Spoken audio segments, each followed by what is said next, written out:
Testing, testing.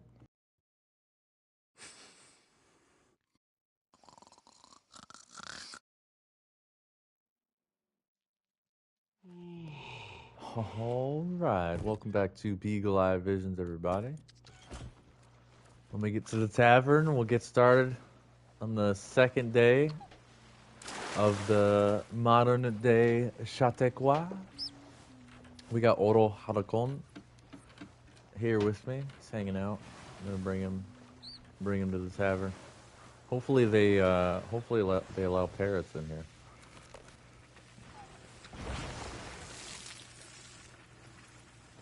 It's been an awesome season of Sea of Thieves so far. We've been having a lot of fun taking down other ships. The captain got very mad the other day. That was pretty intense. We took down a lot of ships that day.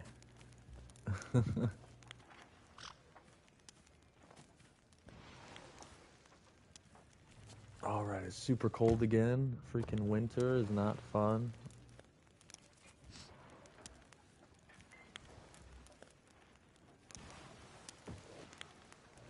Hopefully the game doesn't kick us out again, kick us out of the tavern.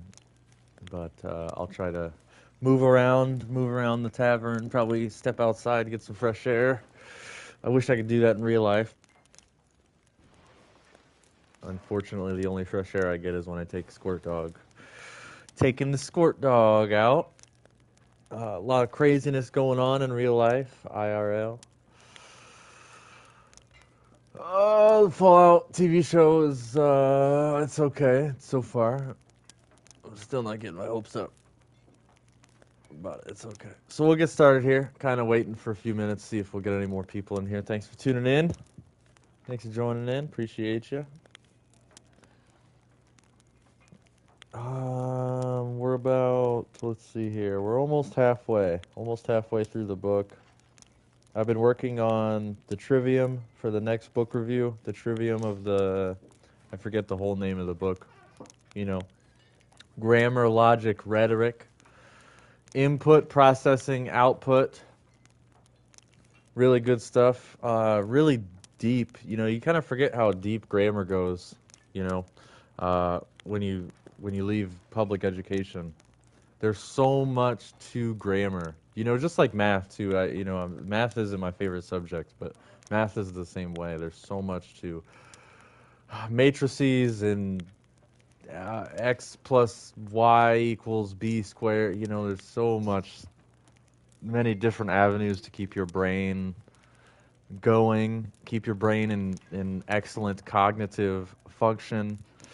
Really good stuff. I do want to shout out the End Evil podcast, of course, because, you know, the book I'm doing inspired the End Evil podcast with Chris Jansen. They did an amazing episode last night. It was Chris Jansen, Leslie Powers, and Mario West, and they were talking about these modern minds are absolute legends. They're talking about their life experiences and their job. One of them's a psychiatrist. One of them helps victims of SRA. So she does really intense work. Man, I can't imagine doing either of those fields. And well, I guess they're both kind of in the same field, you know, psychiatry, psychology. Really interesting. Maria West is an absolute legend. Absolutely love her. I can't wait to get to her book after the trivium. After the trivium for February, I'm going to be doing a fiction book. I need to decompress after the trivium. The trivium's just, I mean, it's a really good read. It's actually entertaining. It's more entertaining than you would think, because you're not in, you know, it's not like you're in public education where you're forced to wake up at 7 in the morning. You know, when you read a book in your adult life, you can read it on your own time. You're not forced. Nobody's controlling you to turn the pages, so it's a lot different. You know, it's a lot different when you look at subjects and predicates and adverbs and pronouns and proper nouns, and you know, it's really interesting reading all that stuff when you're not being forced to or being controlled to, and then you're not being forced to do notes on it as well, right? You don't have to do like a 30-page worksheet, a work packet after you get done reading the trivium, which is also really nice. Even though I still have to do notes for the book review, but I haven't really been doing notes.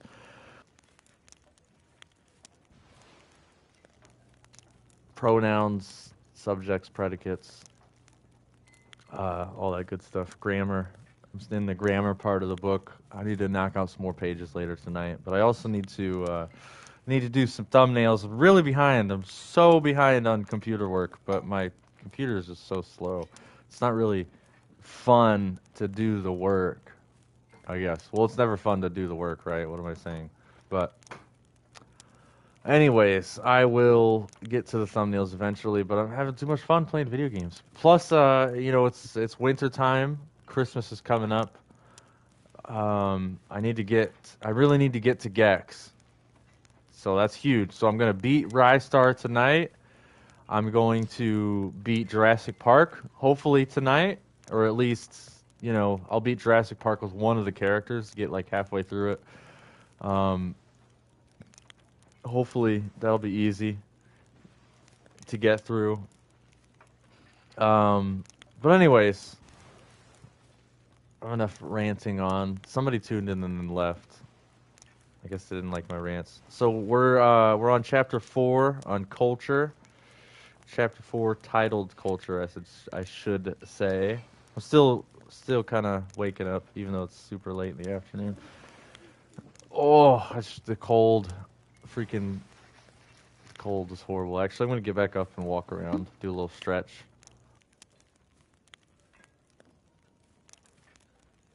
Reset the timer. That way I don't get kicked, interrupted again. Wa-la-di-da. Oh man, the sun was out when I first got here. It's all cloudy and gross. Let me go back in the tavern here. Let me drink a grog. All right. Let me wet the whistle here before I start reading and talking. Hopefully not ranting. Look at Otto. He's very handsome parrot. Yeah, I need to get this over with.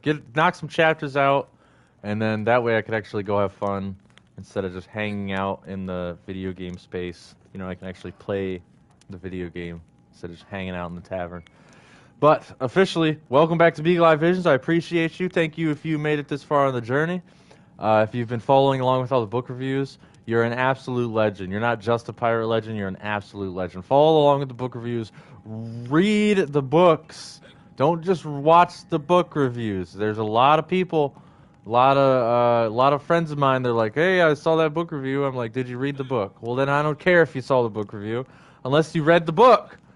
The whole point of the book review is to read the book and then, discuss it.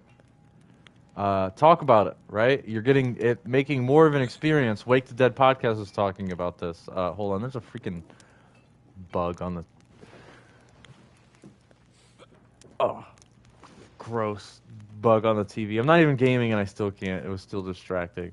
But all right. Chapter 4, Culture. This is what page is this? We are on page 28 or 29. Actually, the format of this book is kind of interesting. 28 or 29 of The End of All Evil by Jeremy Locke. Now, this book is amazing. I did the book review, but I didn't do too many notes because I knew I was going to be doing this Chatauqua. But thank you again for tuning in. Thank you for joining me if you're catching this later.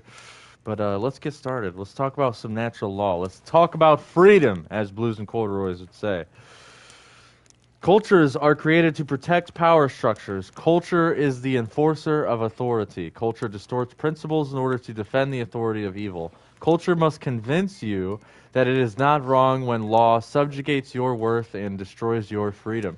Culture convinces people of this by perverting the concept of morality.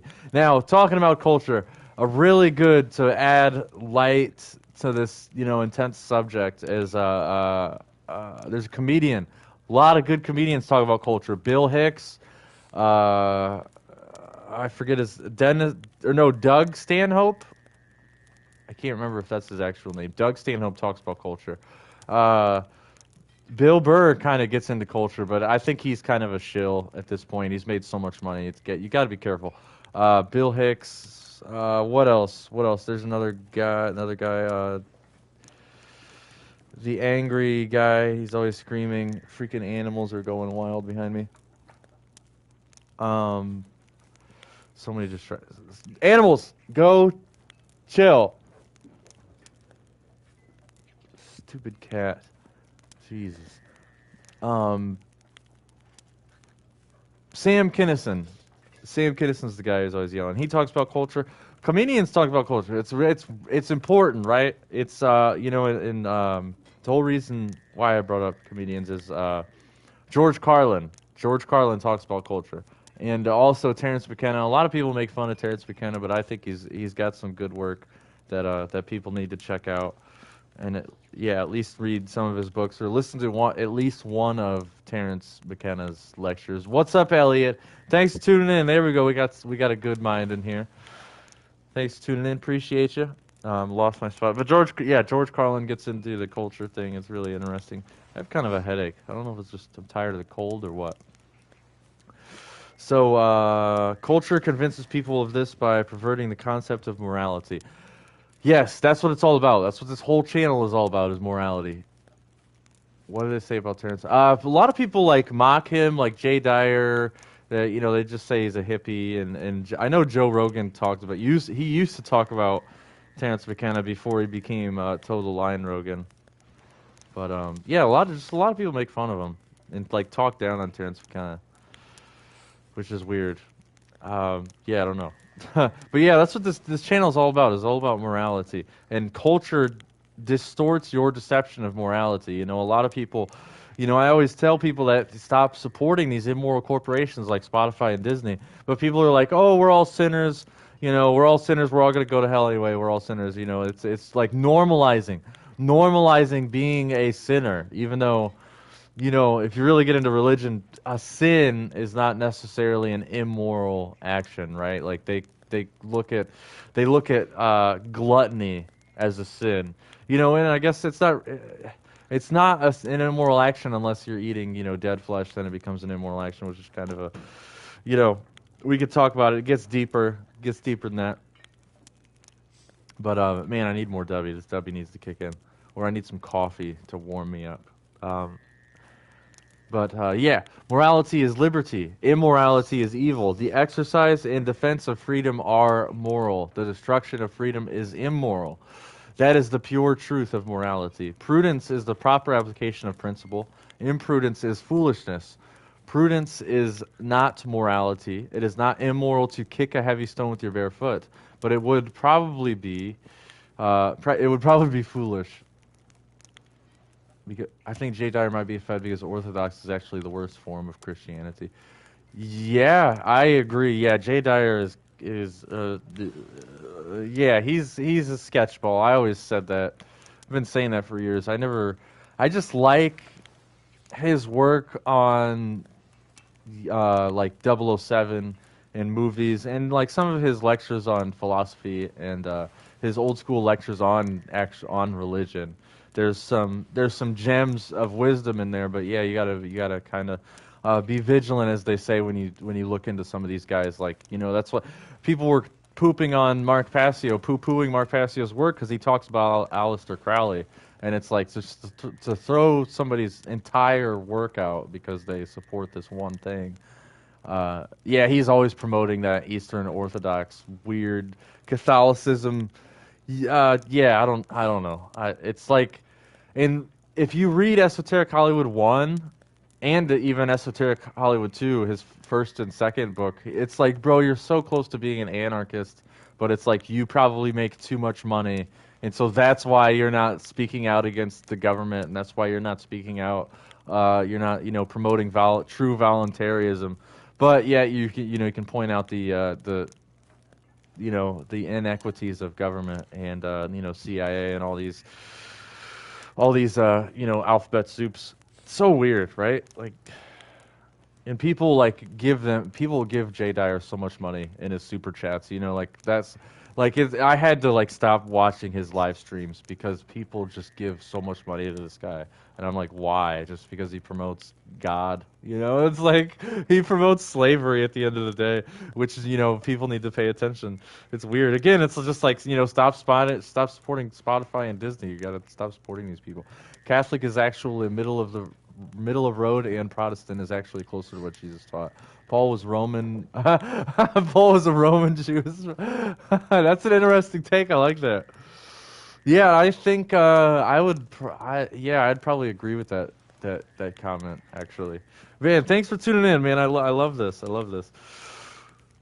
So prudence is a question of applying the principles and wisdom you have gathered in your life to achieve the goals you have for yourself. This is made possible by liberty. Without liberty, prudence is meaningless. Yes. Without liberty, you know, like, yeah, I'm not going to finish that sentence. Morality must come before prudence. Yes, exactly. Exactly, Jeremy Locke. The great lie of culture is that authority is not bound by morality, and that authority can enforce its own prudence upon you. The great lie of culture is that you are worth less than law. Culture teaches that intentions of prudence can be enforced by law. In this fashion, they gain excuse to control the lives of people. In order for people to learn, grow, and find happiness, people must be free to test their understanding of principles.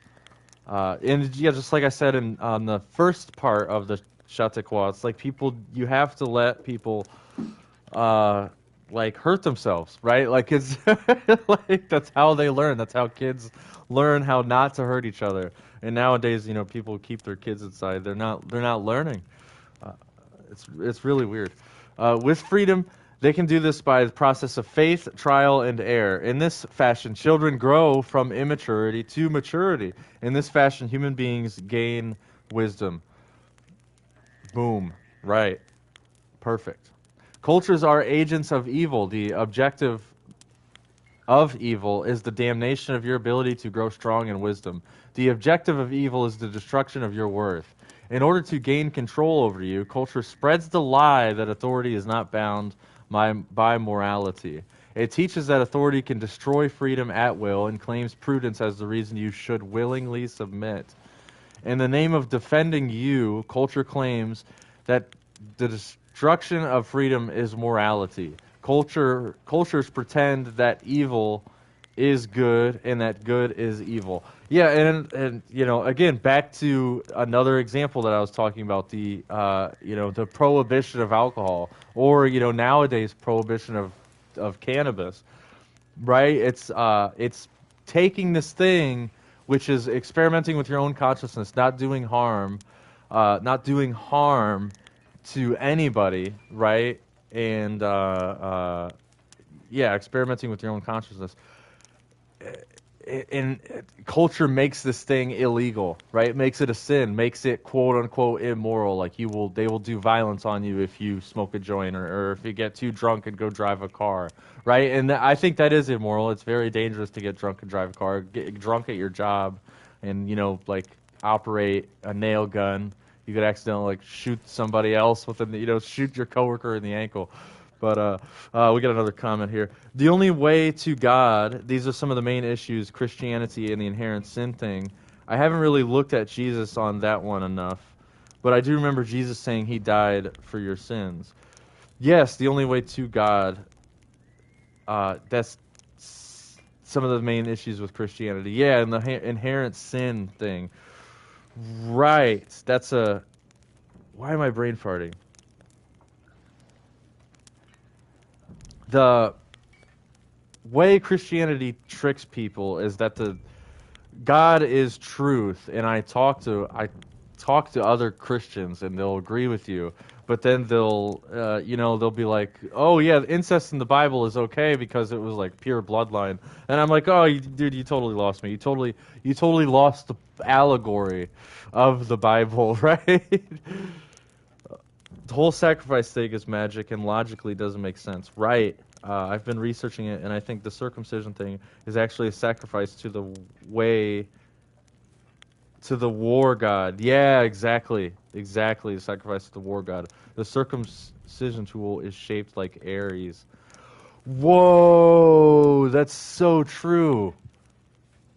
Yeah, good point. Absolutely. Yeah, and again, you talk to these religious people, and they'll try to justify the circumcision in the Bible. Um, yeah, yeah, it's Old Testament. You're right. Yeah, they try to justify circumcision because it was like a lot of times people will say they'll say like, "Oh, I can't explain it that good. I need to talk to my pastor. My pastor can explain circumcision a lot better than I can." And well, I'm like, okay, I'm sure he can. My pastor can make this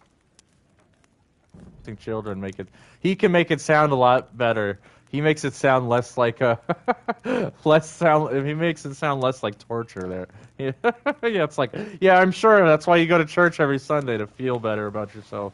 You know, to instead of actually changing your actions, you just go to church to feel good about your immoral actions that you take on a daily basis. Anyways, processed by faith, trial, and error. In this fashion, children grow from immaturity to maturity. Cultures are agents of evil. The objective of evil is the damnation of your ability to grow. Oh, I already read that. In order to gain control over you, culture spreads the lie that authority is not bound by cultures pretend that evil is good and that good is evil. Even when a mistake is made, you learn prudence. Prudence cannot be enforced. To enforce prudence is law. Law is lie. Without the freedom to choose, you cannot learn prudence. You cannot be happy. That's very true. Very true. Freaking love this book.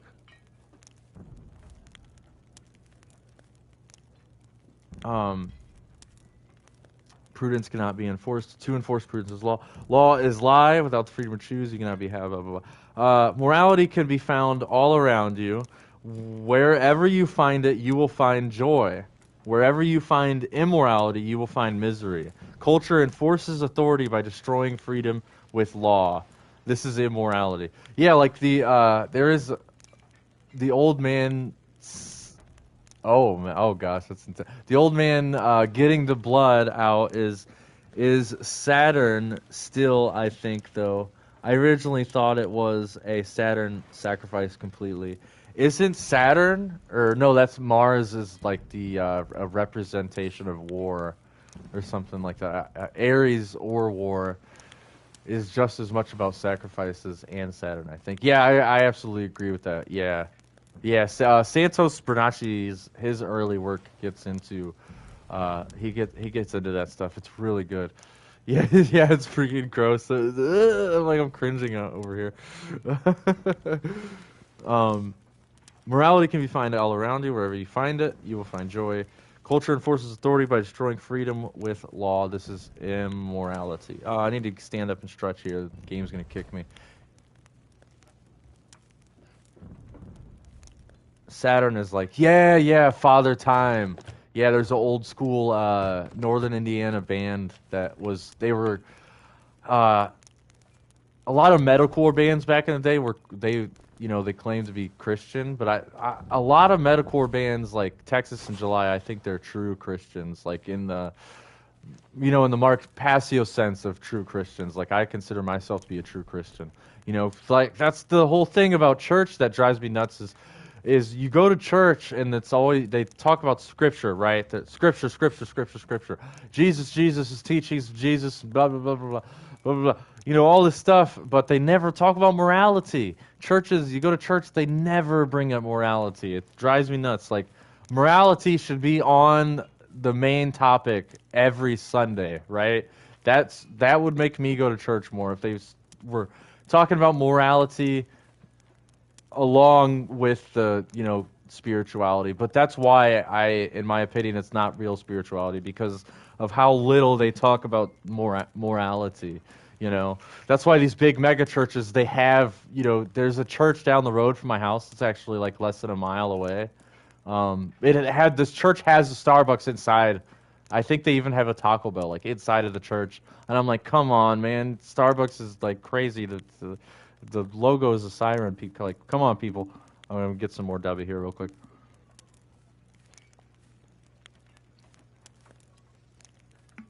Thanks for tuning in, man. You're adding a lot. Thanks for adding to the conversation.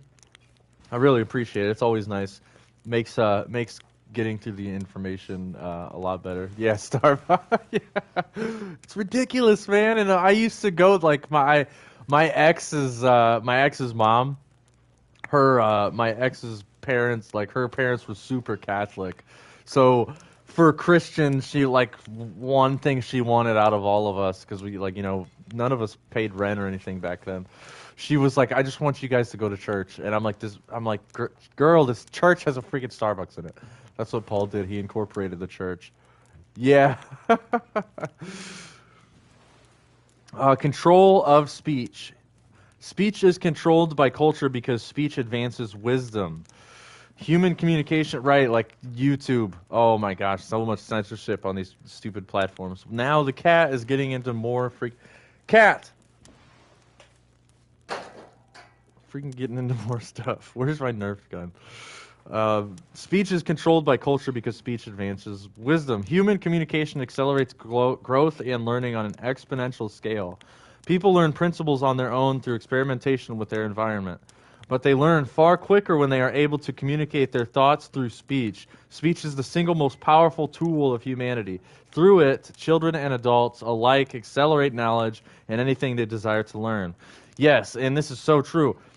Imagine, like, how difficult it would be when two people can't communicate with each other. Like I was working at a job where, I love all human beings, but I was working in a job where it felt like a vault experiment, like a vault experiment in Fallout reference, where I was trying to move up in the company, right? And so I was trying to get my foot in the door. I was doing extra work.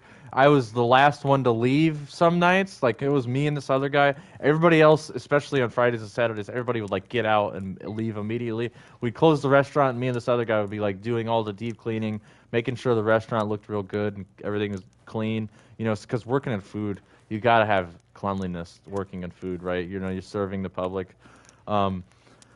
But I couldn't work my way up because they would try to get me to train people that didn't even speak English. They barely understood English. Right? And so there was this language barrier where I couldn't teach them how to do their job because I couldn't speak Spanish and they couldn't understand English. So it was this weird, like, just awkward thing where, like, I'm trying to teach them, like, this is how you you put the sauce on the wing, and like, so we have sauces. It was a wing restaurant, and the sauces are labeled, and that's how you learn which sauce is which. And like, she was unable to learn which sauce was which because she didn't understand the language. Like, it was so weird. So it's like, yeah, when you have a culture like this where you can't get to the point, right? Like, how can we learn anything if we can't even understand each other? It's tough. But I see a lot of these YouTube videos popping up now where it's like these kids, modern day children in public education, they're not able to read.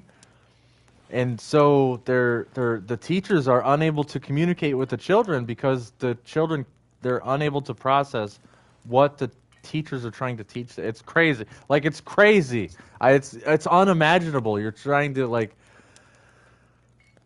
I'm making myself brain fart because it's like, I just can't believe we've made it that far into society. Like, that's how bad education is, and that's how,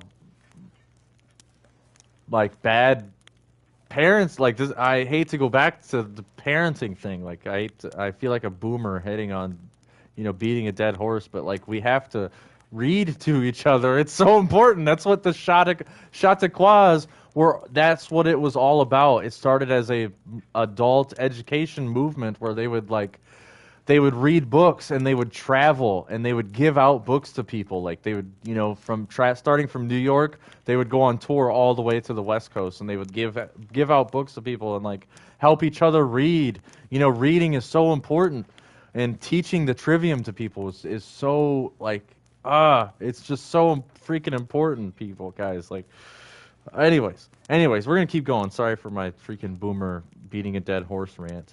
Uh, Culture cannot afford the rapid spread of human understanding. Should people learn their own worth and potential, they would never submit to the artificial authorities placed over them. Culture is about control. Cultures are designed to protect the powerful, to protect those in authority. Its job is to make sure that speech cannot overflow. Make sure that speech cannot flow freely. To accomplish this, it establishes a pattern of subversion of thought and propriety of speech. Authority is unquestionable. I mean, that's not true, but no, but we're gonna keep going. There's context. Um, Culture first labels the questioning of authority as immoral. Right, dude. You see it like you're born straight out of the womb. Do not question authority, right?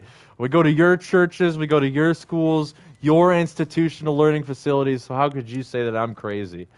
You know, it's freaking. Which drives me nuts. Sorry, another thing, like another boomer rant. I can't type in that band in YouTube without having like all these pop-ups like prevention, suicide prevention popping up, like suicidal tendencies. You can't type in that band in this platform that we're using without like, are you sure? Here's the number for self-harm. Call this number if you're thinking about doing this, offing yourself. Like, it's so ridiculous. Anyways, all I wanted was to listen to suicidal tendencies and to Pepsi. Culture first labels the questioning of authority as immoral. The rule of law, absolute respect for law enforcement. Yeah, they even have law enforcement come into your school and like, this is why you don't do drugs. Like the DARE program. Wake the Dead podcast talks about the ridiculousness of that. The rule of law, absolute respect for law enforcement. I've been watching this professor. I'm not going to butcher that pronunciation. He mentioned this idea that only with culture you can get great ideas because you feel like you're in a group. I guess it's like a motivator. I don't know. Yeah, it's like that beast cult herd mentality. Like when I lived at Skatopia, I really learned this thing, like Brandon Martin, the owner's son of Skatopia, he always used to say, groupthink is a B word, Yeah, I don't agree with that. Okay, I'm glad you followed up with that comment. I don't agree with it, though. Never heard that. His channel is called Predictive History. It's a pretty dang good channel, though. I don't know if he believes that idea, though. Interesting. That's interesting. Professor Jiang X, and his last name is Xueqin. So maybe everybody check him out. Check the guy out, maybe. The rule of law, absolute respect for law enforcement, character in politics, and the nobility of king are all examples of cultural subversion of thought. Culture cannot allow people to question their allegiance to a specific law or a specific king or a specific system of authority. Instead, it teaches that these kings are above question. It is never permitted to question the king, dictator, or democracy. In every culture ever devised, authority is supreme over humanity. Yes, that's why Larkin Rose talks about that in The Most Dangerous Superstition. Good stuff, really good stuff. That's knowledge, right? Boom, that's like, question authority, question everything, question your teacher. Right? Actually, that's what you would get in trouble. I remember being in school and you question the teacher and be like, don't ever question me. You question like the old boomer teacher who was like the male boomer teacher. If like the female teachers, you could question them and you could like make them laugh and they would turn it into light. I remember there were some boomer teachers where if you'd like question, oh, don't question me. Ask me permission to use the restroom. It's like, I'm the teacher. Listen to me. Culture cannot allow people to question their allegiance to a specific law or specific king. I already read that. It is never permitted to question the king, dictator, or democracy. In every culture ever devised, authority is supreme over humanity. The highest extreme of questioning authority is discussing the assassination of authorities. Even to print a line of text such as, this will bring shivers to those who live under any culture. This is the grip that culture has upon speech. Questioning whether authority is right or wrong is not allowed. The system is above you. You will not fight back. Though law considers itself moral for defending itself with violence, it will teach you that you are immoral for even thinking about defending yourself against it. Right. Put some Christmas lights on your car. Put some really bright LED Christmas lights on your car and go drive around your city, and see how long it takes before you get pulled over.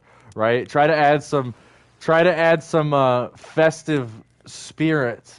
Try to get into the spirit. Try to get your neighborhood in the spirit by adding Christmas lights to your car. Go drive around your neighborhood and see how it works out for you. Yeah, and then go question the guy who pulls you over.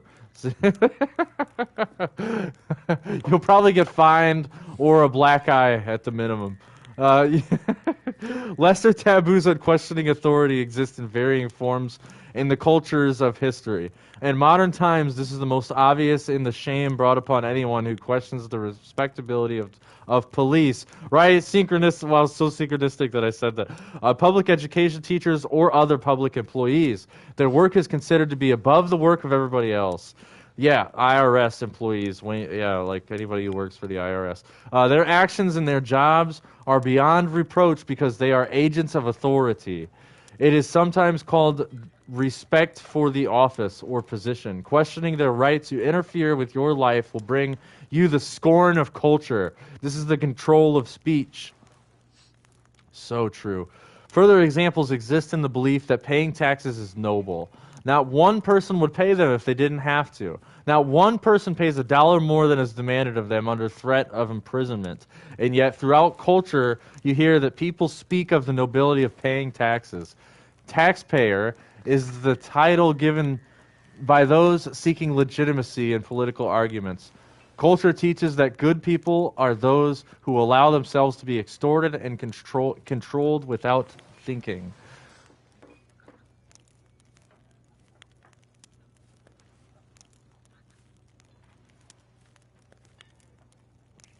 Oh, yeah. Yeah, I wonder if glow-in-the-dark paint would be allowed on your car. I bet if it was small enough, if like your whole car was glow-in-the-dark paint, they'd probably harass you. For sure. Who allow themselves to be extorted and controlled without thinking. Obedience to arbitrary law under the rule of law is labeled character.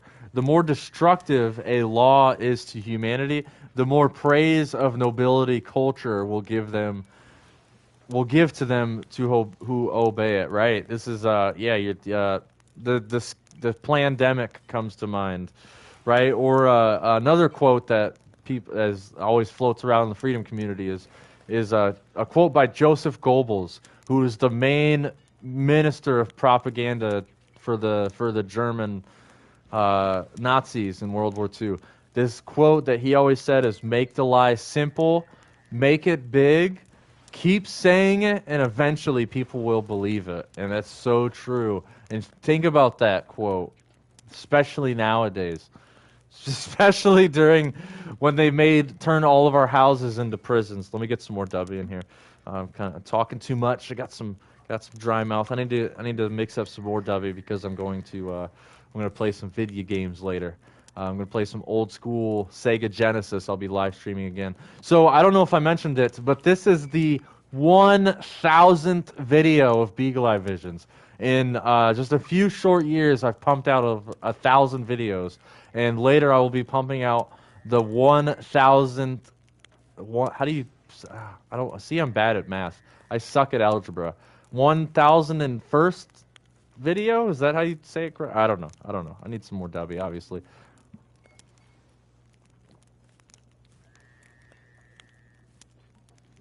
Oh yeah. Just groomed my mustache today. Yeah, man, I've been pumping it out. So, yeah, I was trying to think of something special I could do for the channel, but I'm broke. So, this is my special video for the 1,000th video. I mean, this is special. Thanks for tuning in. Thanks for coming in here again, bro. Appreciate you. It's been a crazy couple of years, to say the least. If authority is not questioned, if it is accepted as the proper ruler over man, slavery is the result. Germans boom, synchronicity again. Synchronicity. Yeah, it says 99. When this live stream is done, it'll process, and when it's done processing, it'll register as the 1000th video. Ooh, excuse me, the 1000th video. Germans here, like, so synchron. Or I know I've already read this book and I already did the book review, so my brain's probably just subconsciously, you know, subconsciously like preparing. Germans failed to question the culture imposed on them by the National Socialist Party. Their servitude to Adolf Hitler and his war machine were the result. Billions failed to question the culture of quote-unquote brotherhood championed by communism. Totalitarian slavery and the deaths of 100 million people was the result. Large or small, when you yield your mind to culture, it will make a tool of you. Yes, it will turn you into a tool. Am I right? Who's the singer of that garbage band? Am I right, Maynard? Billions failed to question the culture of brotherhood, championed by communism. Totalitarian slavery and the deaths, 100 million people were the result, large or small. When you yield your mind to culture, it will make you a tool for its own purpose. It begins when you limit your speech out of fear of culture. Now, before we get to the second section, I really don't want to get kicked out because, you know, this channel is very professional. Using video games to talk about deep philosophical freedom, you know. So I'm not going to get kicked like the last Chatauqua that we had. Chatauqua. The Chatauqua. Let me sit on it. I'm a fiddler on the roof again, talking about freedom.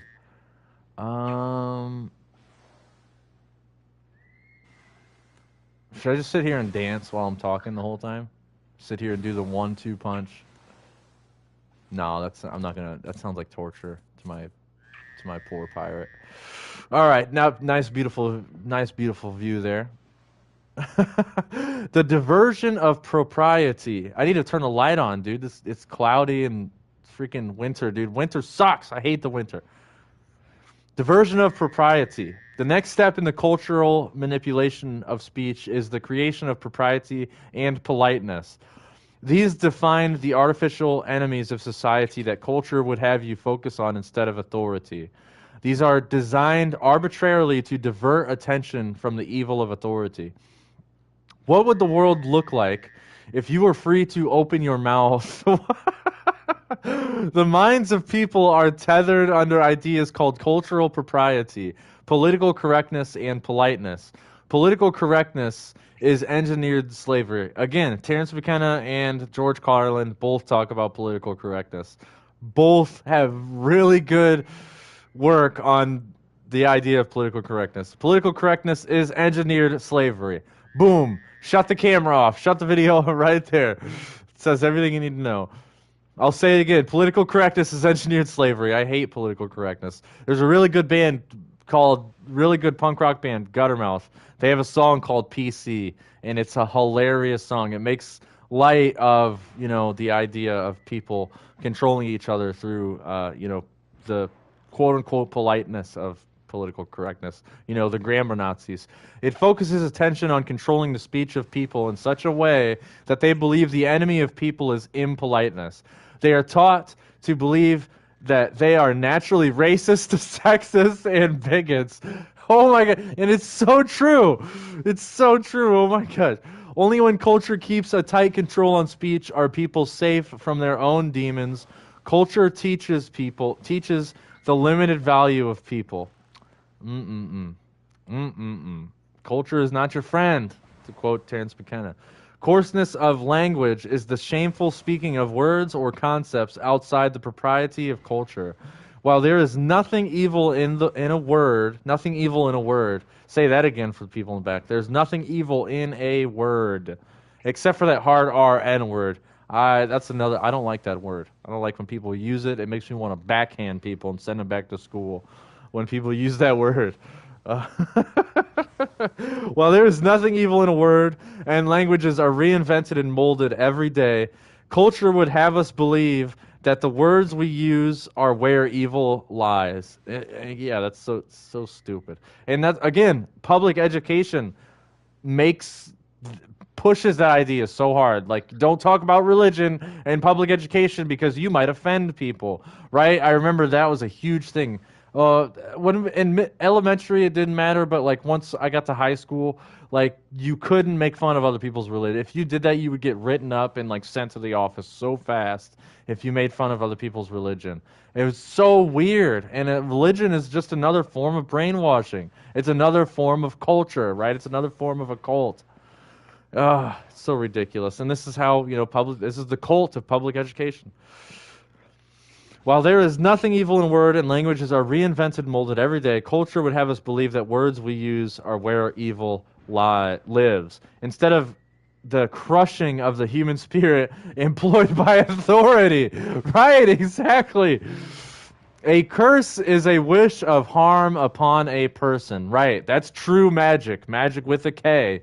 People, again, these religious people will have you think that magic doesn't exist, or if they'll be like, don't look into tarot. The same people who read the Bible on a daily basis, don't look into tarot, don't look into astrology, because that's evil witchcraft magic. It's like, no, bro, like magic exists whether you want it to or not. It's just like natural law, and gravity. It's going to exist whether you pay attention to it or not. It's still going to be there.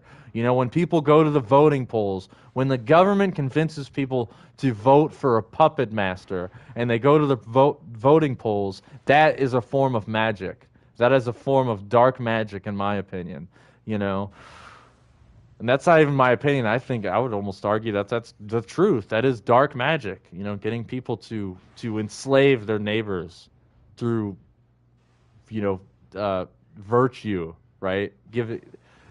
Giving voting this idea of virtue. But anyways, I'm going to stick to the subject, stick to the notes. I have a problem with that.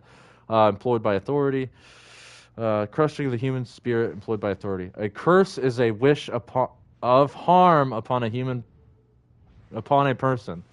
Swearing is an oath of action. Yet both of these things have been perverted so as to teach you that speech is what is evil, and not the destruction of freedom that evil people employ. Fiddler on a roof. I'm just fiddling away, speaking the truth on the roof. Speaking the truth on the roof. Jacobian trigonology. It sounds, dude. That sounds like something Derek Bartolocelli would say. Nice, doing some word magic there, bro. Doing some word magic. Swearing is an oath of action. Yet both of these things have been perverted so as to teach you that speech is what is evil, and not the destruction of freedom that people employ. Every time you find an element of speech that is culture, the emoji. Hey, YouTube, you got the emojis working now. That's awesome. Every time you find an element of speech that is culturally unacceptable to speak, you will find a scapegoat. Oh my God, so true. There's a nugget of wisdom. We got a nugget of wisdom, everybody. The specific instance is irrelevant. Culture always creates propriety to hide tyranny. In the beginning of National Socialist movement of Germany, culture was engineered to make defending a Jew unseemly. Unseemly. What do they mean by that?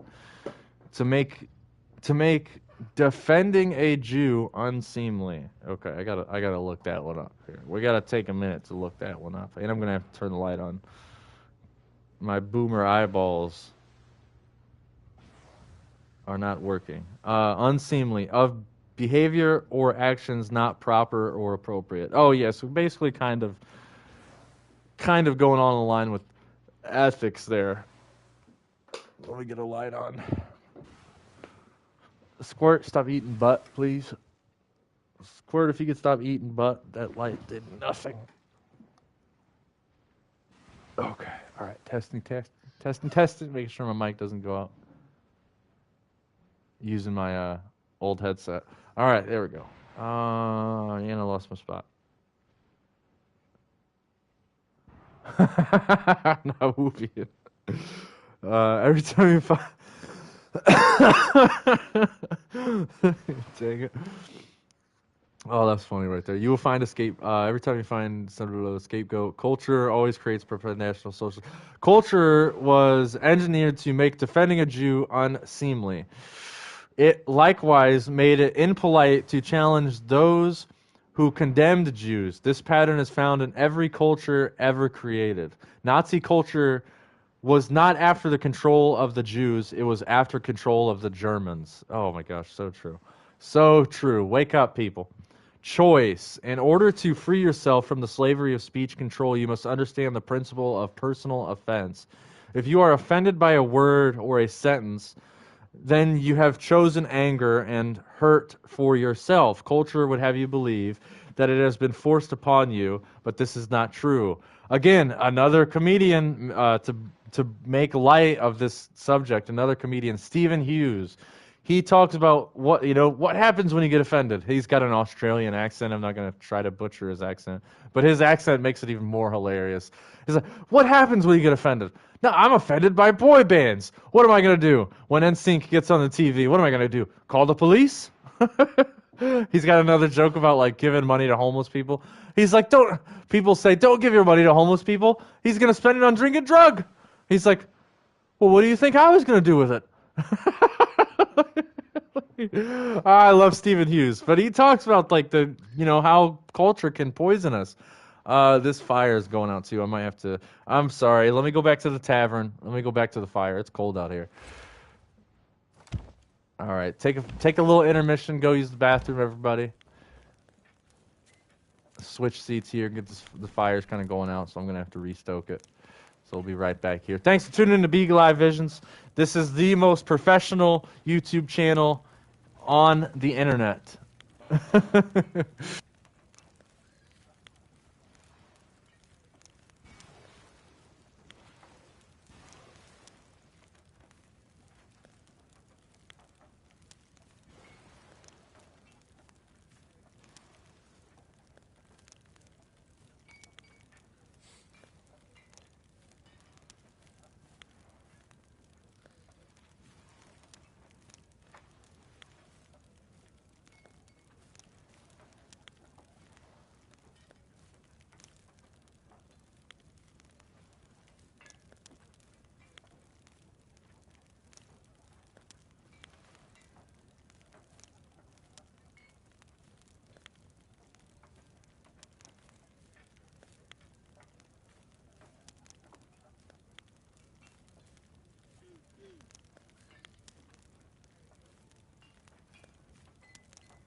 All right, sorry about that. Little intermission here.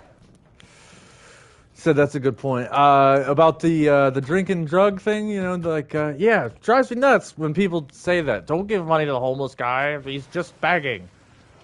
It's like, yeah, but you're gonna spend your money on an overpriced sports ball ticket, and then you're gonna spend your money on a $12 PBR, but you're gonna look down on this homeless guy who is gonna buy a beer, right? Like, what? Like what?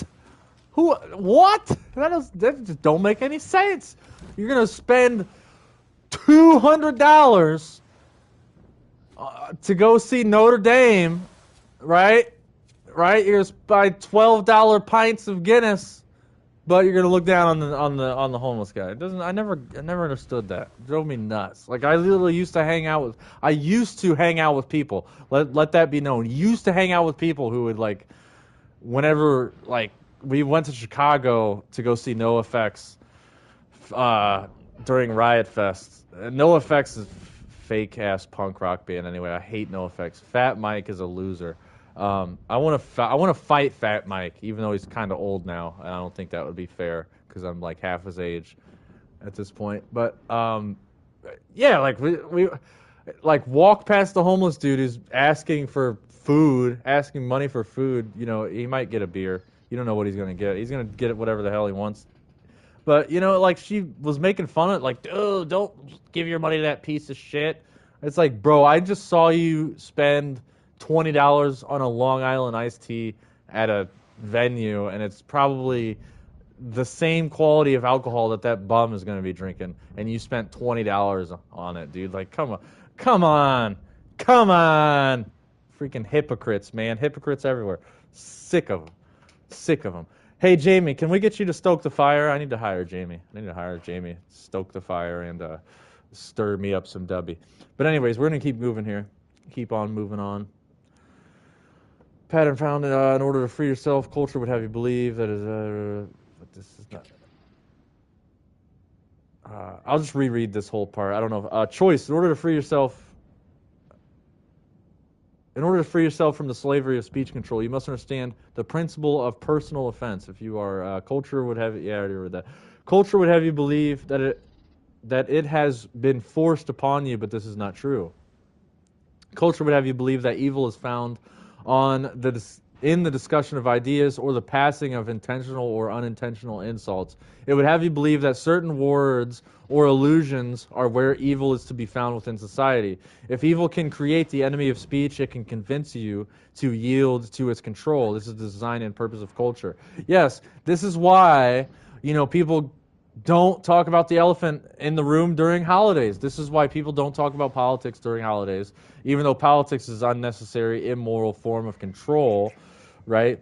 But families don't get together to talk about the truth because of fear of offending each other, right? It's like, it's so ridiculous. And I see it all the time with so many different families across the board. Like, I used to go to a lot of different, Thanksgivings. That's how it is. It's normalized nowadays to go to like 4 different Thanksgivings, especially if you're in a relationship with somebody. You gotta go to like 4 or 5 different people's houses. And if you don't go to this person's house, they're gonna be offended. Like this is how culture controls us, right? We don't talk about the truth at the dinner table anymore like we used to. We don't talk about like people's grades. Right? Like this is, I was about to give an example, but I don't want to use that. It's a weird example. But, yeah, exactly. This is how culture controls us. It limits us. We don't talk about the elephant in the room. We don't know, don't offend each other. Blah, blah. So weird. This is the design and purpose of culture. Though people would always feel entirely justified in taking offense at speech, it is nonetheless their full choice.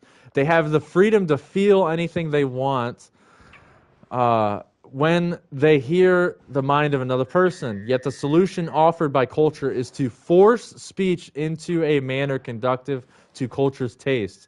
Once you believe that the control of speech is noble, you will not wonder at why it is improper to question authority. Good stuff, good stuff. Freaking love this book. Or like, here's another example. It's impolite to talk about, like, I used to hang out at this coffee shop. It was a Christian coffee shop. It's a Christian coffee shop, but they do a lot of events with the LGBTQ. And the reason they do LGBTQ events is because they get tax breaks. It's so weird, right? It's like, that's a whole other rabbit hole. But anyways, so I would make friends there because I would play a lot of shows. I would open up. If a band canceled, I would walk to the coffee shop and open up the show and like put that's how I would get my name out there. Like when you're a local musician, you'll take any show, whether it's they're paying you or not. You'll take any show. But I had a few friends where they were I forget the terminology. Again, I'm not trying to offend anybody. I don't like it's they were trans, so they were it was a dude transitioning to be a woman, right? But it was if you had already transitioned, you were allowed to talk about this person transitioning. But if you were they have this terminology. It's called if you're a cisgender, which cis means like if you're a cisgender, like a male who's attracted to females is a cisgender, basically. So if you're a cisgender, you're not allowed to talk about somebody's transition, and it's super impolite, super offensive. But if you transition yourself, or if you're gay yourself, you're allowed to talk about it. It's so weird, and it's like this. It's the how culture controls us, right? It's not immoral to talk about somebody who's transitioning if you're a straight male. It's not immoral. You're not hurting anybody by using your speech to talk about this subject. But yet people would act like you shot them in the chest if like you were straight or cisgender, whatever they called it. If you were straight and you brought up the subject of somebody's transition, it's so weird. It made me feel like uncomfortable because they would literally act like they got shot in the chest. Like that's literally, it's just, like they would be so appalled if you brought up like, or if you question like, what do you have to do to transition? Like, don't you have to stick stuff up? Never mind. I can't get into that subject. I'm trying to keep it all ages. Um, while crushing the human spirit, while arbitrary culture is found amongst adults everywhere on earth, it is most easily viewed amongst children. Culture creates ideas of style compulsion, body image compulsion, and action compulsion. To prefer pink over blue is a personal preference. To wear blue because you fear wearing pink is the destruction brought by arbitrary culture. Yeah, Jeremy Locke explains it way better than I could. Cultures limit the choices available to people by creating arbitrary rules for your life and enforcing them with peer pressure. Crushing the spirit of people allows culture to gain their obedience. Yeah, and again, I used to live with preppy people. Like preppy people actually look down on people who wear all black. It's really again, it's like it's a personal preference. Why would you look down on somebody who chooses to wear a color? It's so bizarre, but these are the types of things that are normalized in our culture, in our cult, right? Let's call it what it is. Let's let's stop sugarcoating these things. So for fear of offending each other. When people fear standing tall because they believe they are not sufficiently attractive, wealthy, or educated, culture is crushing their spirit by teaching them that they have limited worth. People who do not know their own value are easy to control. A big Les Show reference. The pressures applied amongst children are a paradigm of the culture of more powerful evil. Those children who are the most adept at understanding how to conform to cultural norms and apply the strictest enforcement against everyone else are the ones who gain social power. This is a type and a shadow of the culture of nations and kings. A model citizen of culture is one who patterns themselves precisely to the ideas of culture. In premise, this means style, speech, education, and economics. In reality, this means obedience. Culture teaches people to idolize the perfect citizen. It does so because it desires your obedience. It does so because it desires your obedience as well. Whoa, that was a cool whisper, like cool timing for that. The animal in the background. A model citizen of culture. Oh, no, I already read that. These people are rewarded by society for being easily molded by culture. The powers of authority and compulsion in all walks of life will always reward the model citizens with token of nobility and will always punish those who fail to meet the standards of servitude. with humiliation and ridicule, such as the of a such as the creation of a culture, such as the making of slaves. Yeah, again, going back to public education, right? If you speak out on your teacher, if you question your teacher during a math problem, right? If you ask your teacher why 2 plus 2 equals 4, they're going to send you out in the hallway, right? And again, sending you out in the hallway is like calling you out. It's kind of uh, ridiculing you, right? It's ostracizing you from the rest of the crowd, right? It's pointing you out, right? And this is what they do if you study, if you get into these topics. This is what they do in SRA, in satanic ritual abuse. They ostracize you. They point you out from the crowd, right? If you watch the movie Eyes Wide Shut, it's a Christmas movie. You know, get in the spirit. Watch Eyes Wide Shut to help you get in the spirit. Even though that'll get you in a different kind of spirit. I just watched it the other night, and and when Tom Cruise goes into the cult ritual, he goes into the Rothschild mansion. He gets ostracized because they know he's not supposed to be there. He stands out. He doesn't know the passwords, right? They make him a victim. They make him stand out. The breakdown of the human spirit eventually forces everyone to conform. Very few will even think of fighting the power structure. Almost everyone accepts authority, right? Arrogance versus conceit. Culture teaches that arrogance is an unwarranted valuation of self. You are a being of unlimited value. Culture is lying to you. Arrogance is condemned by culture because culture does not want people to understand how much they are worth. It purposely confounds the meanings of arrogance and conceit. Conceit is believing that you are more valuable than others. Ooh, that's a good. Let me finish the paragraph. That looks like a good comment there. All people have infinite value. To be conceited is to degrade the value of those around you. Authority is the ultimate conceit. It lays people low lest they believe that it is they and not law which has value. Ooh, excuse me. You notice Tom Cruise doesn't even talk about Scientology anymore. Smiley face. Yeah.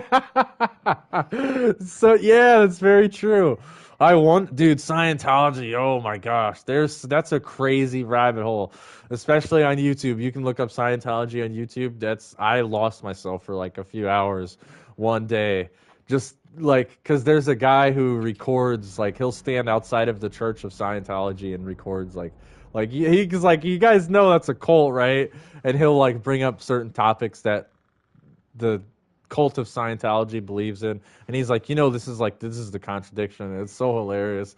I love when people are like super vigilant like that. It cracks me up. Arrogance is an understanding of your own worth. Culture condemns it in order to. Wait, did I already read? In order to suggest that you are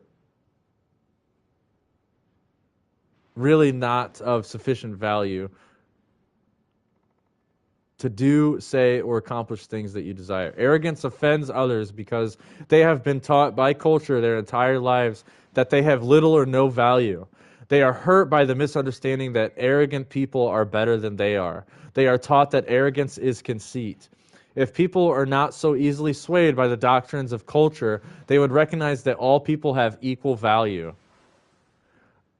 When they see the arrogance of a person who has faith in themselves above that of their own, they would rejoice. If an arrogant person has great value, then so do they. Culture condemns arrogance in order to crush the spirit of faith.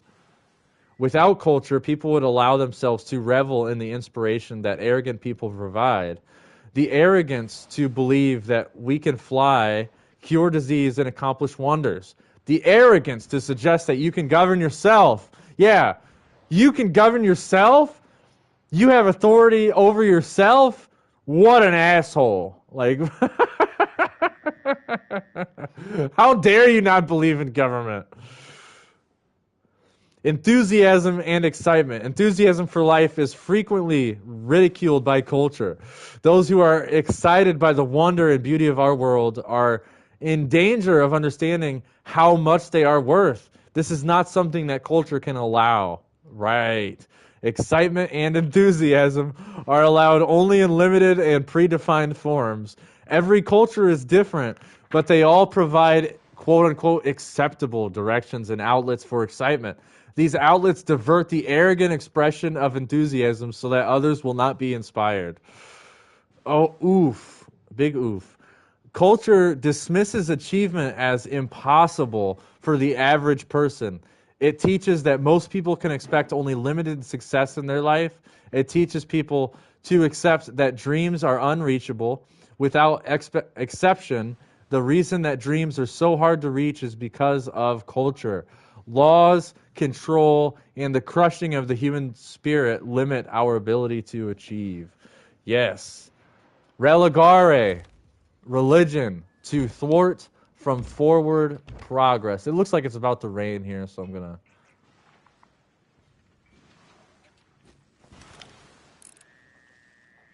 Oh, man, there's loot out there.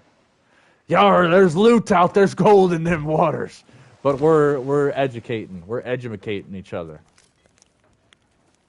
That's hilarious about Tom Cruise that he doesn't talk about Scientology anymore. That cracks me up. Let's get back to the warm fire before it starts raining here. All right. Where do we leave off here?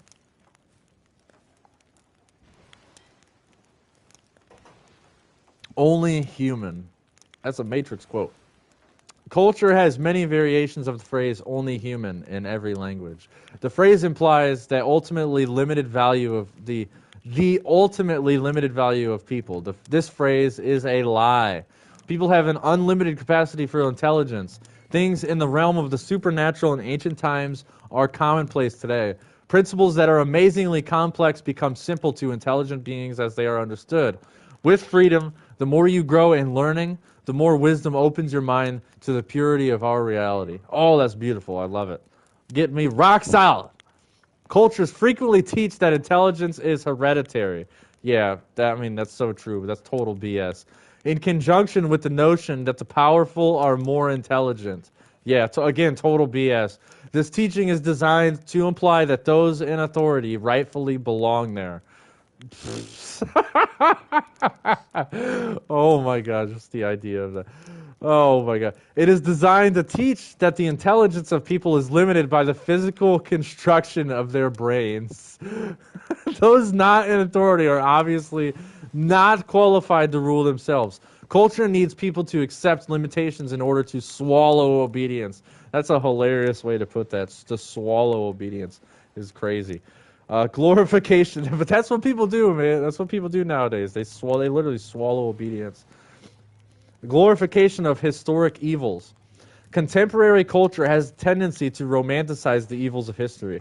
Genocidal warlords such as Alexander are given the title great. Right, it's so true. Royal masters are bestowed with the honor of having been a good king. Dude, people take their bloodline and they'll be like, I was related to Alexander the Great. I've heard people say this. I was related to, who was the Tsar, the famous Tsar? Can you help me out, chat? Ivan? Nah, I don't know. I don't freaking know. But, yeah, people, they study their heritage and they're like, I'm related to this person. Ha ha ha, don't mess with me, I'll slaughter you. Ha ha ha. It's so, and this, again, this book is nailing it. This is how culture is normalized. Ha ha, don't mess with my family. We'll take you out. Ha ha. Or I was related to Al Capone. Ha ha ha ha. I hear so many people say that. It's normalized to be related to, a tyrant. It's so weird. Communism slavery is venerated under the pretense that Joseph Stalin was the reason the system failed. Oh my God. And yeah, that's what even schools teach, that idea that Joseph Stalin was the reason that communism failed. Right. Ivan the Terrible or Vlad the Impaler. I've heard people say that they're related to both of them and eagerly identify with these psychopaths. The murders of law enforcement are painted white under the banner of defending the rule of law. Bloodbaths are idealized in the loyalty of armies. Yeah, Breonna Taylor would have been around my age now. How old would have George Floyd been? We shouldn't, we shouldn't forget these these people. I said these guys. Sorry, Breonna Taylor. Culture would have us ignore the nature of history. It would have us believe that they are fantasies and stories instead of the struggle of humanity against evil. Billions have lost their lives struggling against tyranny. The lesson of history is not the honor of slaves or the good of a system or the nobility of a king. It is the nature of evil that we must learn. Do not let culture cloud your knowledge of history by glorifying tyranny. Oh, freaking YouTube's not keeping up with comments now. What's going on here? Dang it, it popped up on my screen, I saw it. Yeah, these guys are murderers.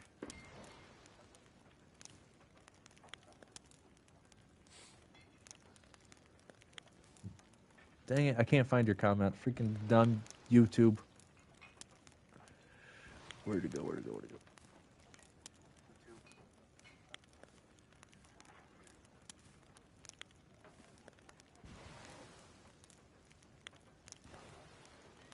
Oh, yeah, I don't, anyways, YouTube's kind of lagging on the comments. But yeah, these guys are, they're tyrants. Culture would have us ignore the nature of history. Billions have lost their lives. Do not let culture cloud your knowledge of history by glorifying tyranny. This is good practice, because I keep losing my spot, and I do that in the book reviews, too. This clouding of tyranny is found in every culture on earth today, and obscures the same tyranny found in the past. Those who facilitated tyranny served as the enablers of authority. I am just doing my job. Culture will not question what the job was. Culture will not allow you to believe that people have any responsibility to disobey the evil of authority. Nazis, communists, and warlords alike. Culture teaches us that the average butcher of history was just doing his job. Right. For a crazy example, I mean, for this topic, look at the Nuremberg trials.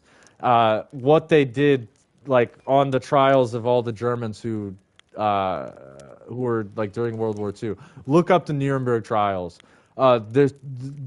Oh my God, it's disgusting what these people on trial, what these people were facing, life imprisonment, were saying. Like, they were basically just saying, I was just doing my job. I was just following authority. And if you get into the nitty gritty of the Nuremberg trials, so it's like, it'll give you chills. Oh my gosh. Culture glorifies the evils of history and teaches that today's blind obedience to authority is nobility. The same blinding of the mind used by the cultures of the past is used by culture today. How correct law pretends itself to be is irrelevant. In order to enforce authority, you must destroy liberty. So freaking true. Obedience to authority is the only objective of culture. It has 1,000 facets and 1,000,000 lies. And 1,000,000 lies, but its design is always obedience. My leg fell asleep here. I'm trying to shift, get comfortable. 1,000,000 lies, but its design is always obedience. Chivalry was the code of honor created by royalty in the Middle Ages. This honor consisted of blind adoration of knights and noblemen. Peasants and serfs were taught that those who ruled over them and enforced the law of the king were always respectable and moral. The objective was the obedience of human beings to authority. The teaching of chivalry was that the knights of law enforcement had more value than everyone else. Wow. It's unbelievable. Patriotism is the code of honor created by nations in modern times. This honor consists of total allegiance to whomever controls the nations at the moment. Am I right, Trumpers? Patriotism offers no choice. You cannot choose which nation to support. You are a slave by birth. You cannot refuse obedience. All law has total claim to you. Patriotism teaches that the nation is glorious and strong, and that people have value only in as much as they bow to it. Yeah, and This reminds me of around 4th of July this summer. This Trumpite, whatever you want to call him, he kept, like, he was super drunk. You could tell he was super inebriated. And this is at like 2 in the afternoon, 2 p.m. This guy is so hammered already, drinking crappy, I think he was actually drinking natural light. All right, but I could be wrong. Natural Light or Bud Light, one of those. But he was like, he kept yelling, sticking his fist in the air, yelling, Trump, Trump. And I was like, freedom, freedom. And he kept making fun of me. He kept saying, he was like, oh, you must support Bernie. I'm like, what? Because I say freedom instead of Trump? It's like, he thinks we're saying the same thing, but we're saying two totally different things. You know, it's like, people are so blind. Hello, Squirt. But anyways, let's get back to the material. Patriotism teaches that nations is glorious and strong, and that people have value only in as much as they bow to it. The rule of law is the code of honor created by democracy. It teaches that honor is found in obedience to the law.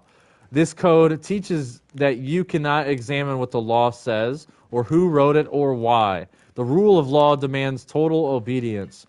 Law is a weapon, and obedience is its design. The rule of law equates criminality with morality. The rule of law teaches that law has more value than people. All cultures call disobedience treason and scare people with ideas of treachery against what is right and proper. Treason is the presence that it is wrong to disobey the interest of authority. The truth is that it is wrong to compel others to action against their will. Since authority is always a creature of force, the claims of law are immoral and irrelevant. There is no such thing as treason. Slaves as enforcers. Those who are under the limitation of culture will enforce culture's doctrines upon others. Culture teaches that morality is found in obedience, and so those who believe that authority is rightfully exercised over people will demand that their friends and neighbors behave according to culture's will. Yeah, and they will hold you to that. Don't let your grass grow longer than 3 inches. Your neighbor will be the one to snitch on you. Your neighbor across the street will be the first one to call code enforcement on you.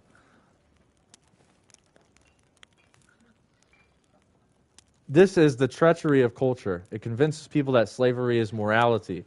It desires only obedience, and people return it in droves. It convinces people that the destruction of freedom is morality. It pretends that evil is good and that good is evil. Right. Yeah. Culture pretends that evil is good and that good is evil. Right. Like when Michael Jackson started getting on MTV and saying, I'm bad, and he really means bad is good. Right? This is how culture brainwashes us. We don't think about it, but, we should, because we look at music as like, oh, it's just a song. Oh, Michael Jackson's just having fun with that song Beat It, even though he's talking about group masturbation. Oh, he's just having fun. It's just a song. Just go beat it. Beat it! Beat it! Just beat it. Just beat it. Just beat it. Just beat it. Good God. It pretends that evil is good and that good is evil. Just beat it. All who would speak against authority in the defense of freedom are condemned. At its strongest form, culture is able to convince its people to become soldiers and murder. Yes. Look at Full Metal Jacket. I wanted to be the first kid on my block to get a confirmed kill. It's getting crazy in the chat. Whoa, it's getting crazy in the chat.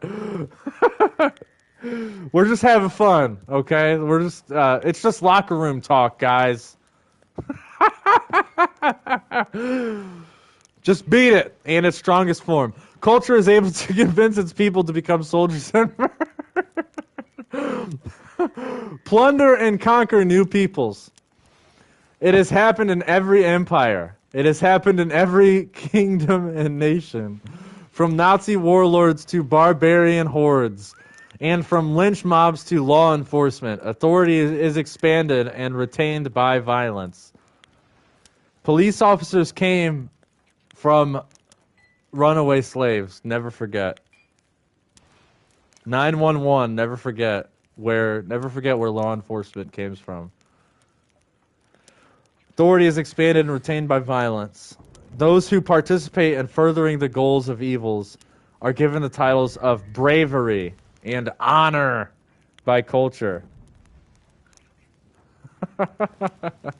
Symbols of authority. Culture seeks to enforce authority by impressing upon the minds of people that they are inferior to law. When people believe that they are worth less than law, they will believe that it is their rightful place to obey. The symbols that authority uses to create the illusion that people have limited worth are very similar throughout history. Yeah, like putting a badge over your heart chakra, right?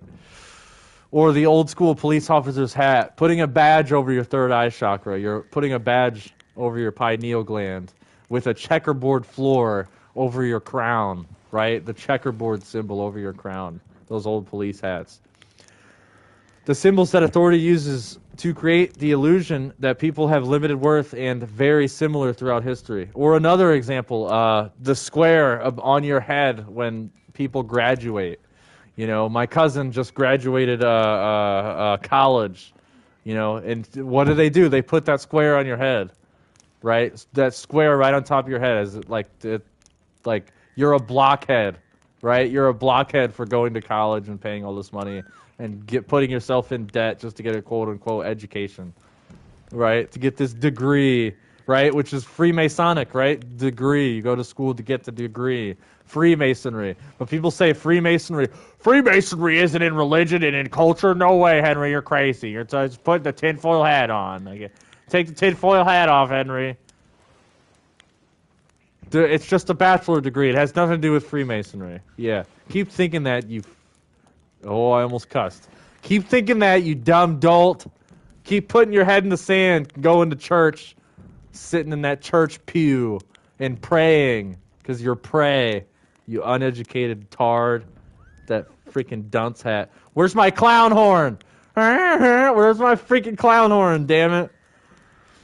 The wigs of late European politics compare to the crowns of royalty. The uniforms of law enforcement and the armor of knights, captain, general, senator, magistrate, sheriff, prince. Hey, R.I.P. Prince.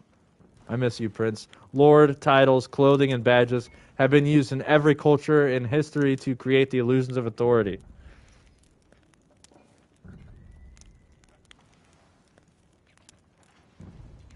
I've been thinking about getting life insurance license to work remote and use this infinite baking technique. Dude, that sounds, you'll be rolling in it. Also, there's these tech certifications. Interesting. The only tech certification I need is how to become the true media certificate. That's all I need. It doesn't get you very much money, but ooh, excuse me. I'm burping. Excuse me. Oh, I had ramen. I had ramen for lunch. I had ramen for lunch. Oh, that's probably why I'm brain farting so much. I didn't have any actual food. I just had some freaking dehydrated noodles with monosodium glutamate. And badges have been used in every culture in history to create the illusion of authority. Absolutely. Corruption. What is Acton's dictum? Power corrupts absolutely. Absolute power corrupts absolutely. I don't know, off the top of my head. Back to the material. Culture and history to create the illusion of authority. Culture focuses the mind on symbols such as honor, loyalty, devotion, and duty. That's a really good important symbols. So people like I'm seeing in public education, these kids are largely uneducated because they don't even know how to read a book. They don't know they can't like make heads or tails when they go and read a book. This is how bad education has got. So if they can't even read a book, how are they going to be able to be symbol illiterate if they are, illiterate when it comes to reading a book?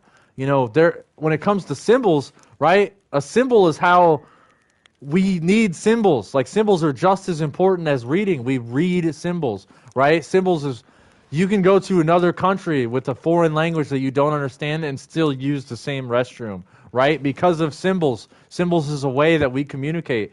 And again, if people aren't reading books, if the next generation is totally uneducated to the point where they don't even know how to read a book, how are they going to they're not going to understand the symbols. They're going to walk into a power plant and get electrocuted, right? That's how uneducated somebody's going to be. They're going to go to a historical park and walk right off they're going to walk to the Grand Canyon and walk right off the cliff because they're not going to understand how to read the sign that says don't walk off the cliff or you will die. It's like this is obviously an over exaggeration, but it's going to get to that point. It's going to get to that over exaggeration, like that point in Idiocracy. Right? This is why, Idiocracy, this is why people are saying that Idiocracy is a documentary now. Right? We have to teach this stuff. Right? It's so important. Man.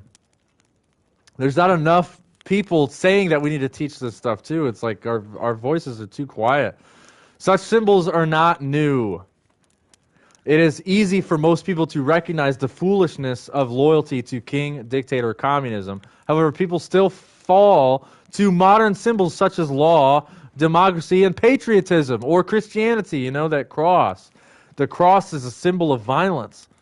It's a symbol of torture. It's a symbol of SRA, I would say.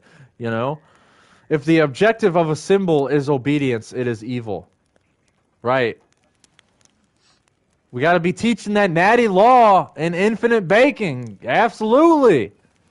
Yes. Get some crypto. Dennis Gilmore is always talking about get some crypto. Get some crypto. Teach that natty law. Crack open a can of natty law. Freaking lost my spot again. If the objective of a symbol is obedience, it is evil. Police officers carry badges to show that they are duly authorized enforcers of the law. They enforce the law upon you, but you do not authorize them. Cross is Saturnian, I think. A cube opens to a cross. Oh, that's true. That's really interesting.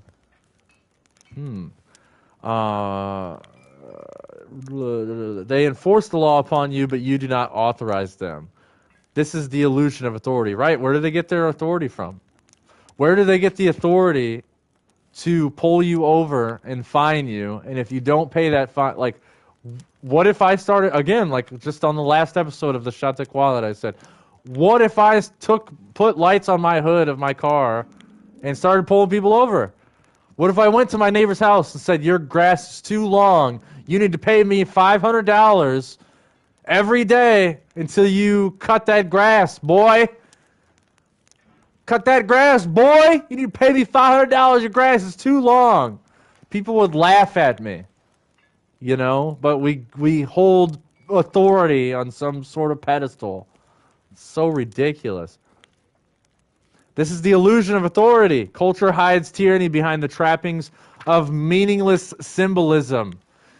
It would have you believe that law is authorized to reign over you however it pleases, right?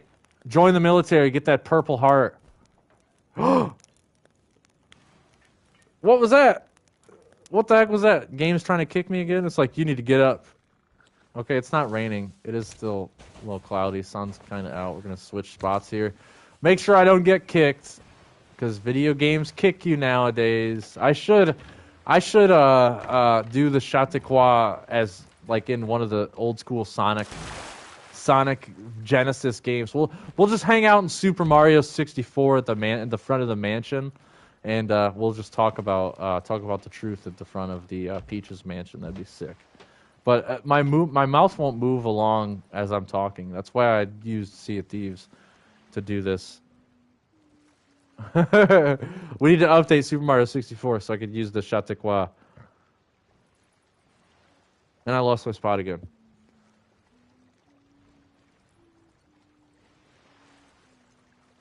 I need to get with that plan, man. 50% land. Yeah, like if you have land, you got some generational wealth. You can use land to generate currency. There's so many ways you can use land to get currency. Like, it's awesome. Similarly, it would have you believe that laws authorized to reign over you however it pleases. So I'm trying to get to page 50. Did you get halfway? My stomach's growling. I keep burping because of crappy food. I've been eating ramen and mac and cheese. I really want this to be a special episode. I want to keep going. But even my attention span, like just sitting here and the way that I'm doing this, like I wish I should be live streaming on camera. Yeah. Oh man, you can make some great structures using mud and brick. Heck yeah. And there's parts of this country in America where you have like, where I lived in West Virginia, Ohio area, it's like all clay. Like you could make some totally sick structures with the type of clay that they have in like, especially Rutland, Ohio, over by Skatopia, over by the farm. But yeah, I want to keep going, but I'm gonna keep doing that. I'll keep it short and simple. I know people's, if my attention span and I'm the one reading the book is like, you know, begrudging, I know other people like they're not gonna sit here for an hour and a half and watch me sit at a tavern, you know, talking about, unfortunately. But so we're gonna keep going. We'll see how I feel by the time I get to page 50. It would have you believe that laws are authorized to reign over you however it pleases. It hides the fact. Oh, hemp would be sick. You have to report that to the government. Oh my God! Oh, it makes me so angry. Jesus. It hides the fact that only you can give that permission. Instead, it presumes permission by birthright or by the geometry of your location relative to its borders. It is an illusion. Right, yeah, you can smoke a joint over here, but you can't smoke a joint over across that line. It's so dumb. Should law truly be the authorized agent of defense or production, it would have to receive the permission of every single person it claims to represent. It would have to allow every person to extricate themselves from that authority if law failed to meet its obligation. Law never seeks permission and never will. It does not represent you. It represents evil. I'm going to have to stoke this fire again in a few minutes. Stoke the fire, use the restroom here, so take another 5. That's another reason why, like, I don't want to keep, because I don't want to keep stopping the information to stoke the fire. But this log is, these logs we're using are not totally dried out. It kind of sucks. Law never seeks permission and never will. It does not represent you. It represents evil. Money and greed.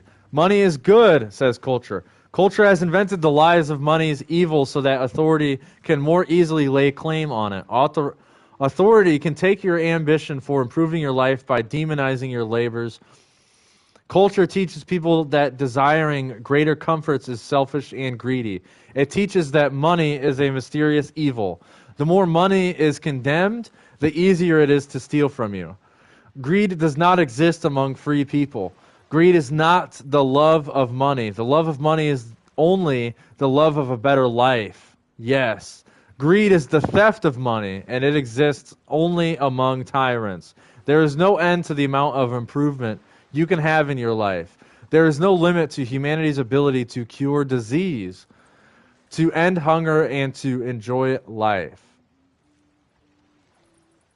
I agree with Mark. Money is inherently bad. A lot of people say capitalism, but it's really, it's really the money. Absolutely. Greed is the theft of money.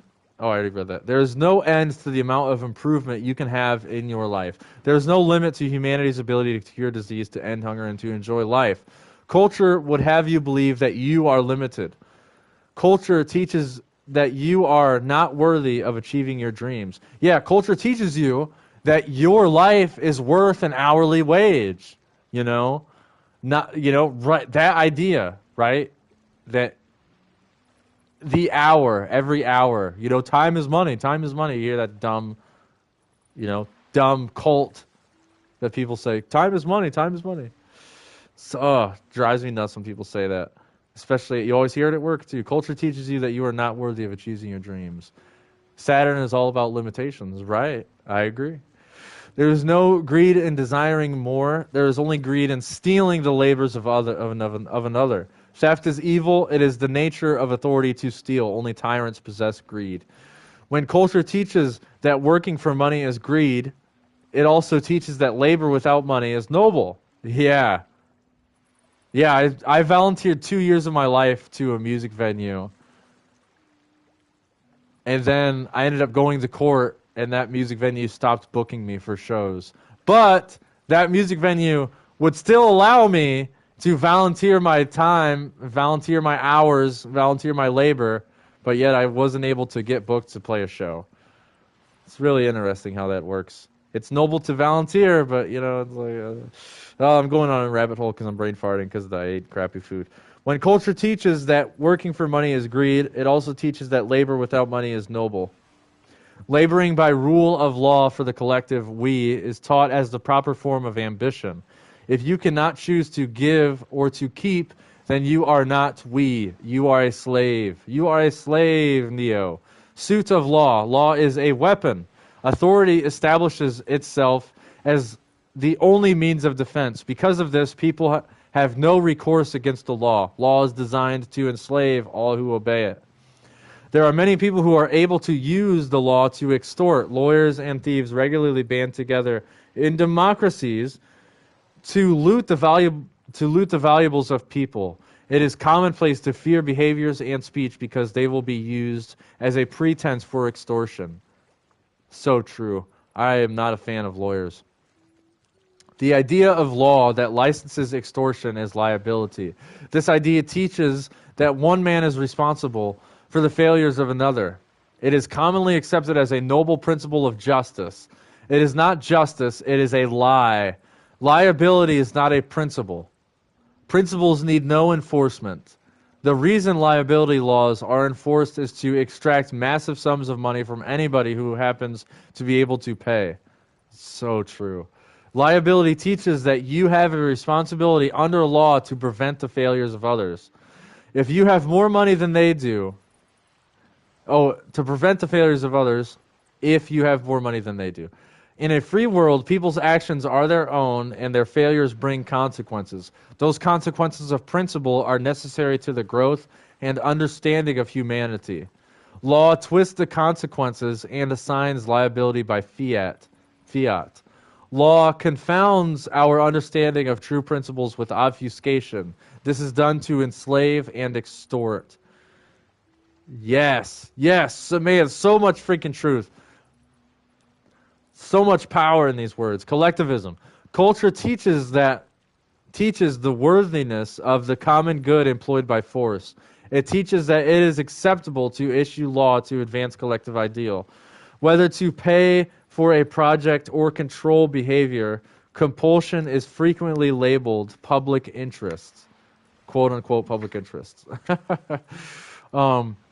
If these things are truly for the benefit of people, why must they be enforced in order to accomplish them? Exactly. If these things are truly for the benefit of people, why must they be enforced to accomplish them, like food stamps? Right? Remember the difference between principle and law. Principle requires no enforcement. No law is required in order for people to feed and shelter themselves. If something must be done by force in order to accomplish it, then it is not a good thing. It is only something that authority wants. I remember if I missed school back in the day, police officers would show up at our doors asking my mom, "Hey, where's Henry at? Where's Henry at? Why isn't he in school?"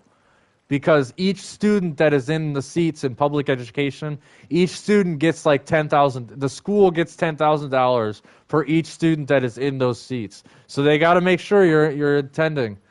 They got to make sure you're keeping up with them make sure you're on time. Go to school, be on time, don't be late. Follow authority. All government, all violence, and all laws are methods of forcing you to yield money or motive without your permission. If these were things that truly provided benefit to you, then you would do them willingly. In a free market, you get only that which you pay for. In government, you can easily get anything you want at the expense of others. Food stamps, yeah, exactly. Those who have the most to take are the easiest to rob.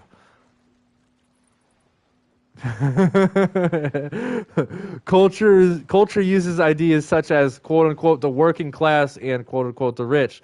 These ideas have no meaning since all classes work, and even the poor of today are rich compared to the rest of history. These ideas are just tools of cultural manipulation.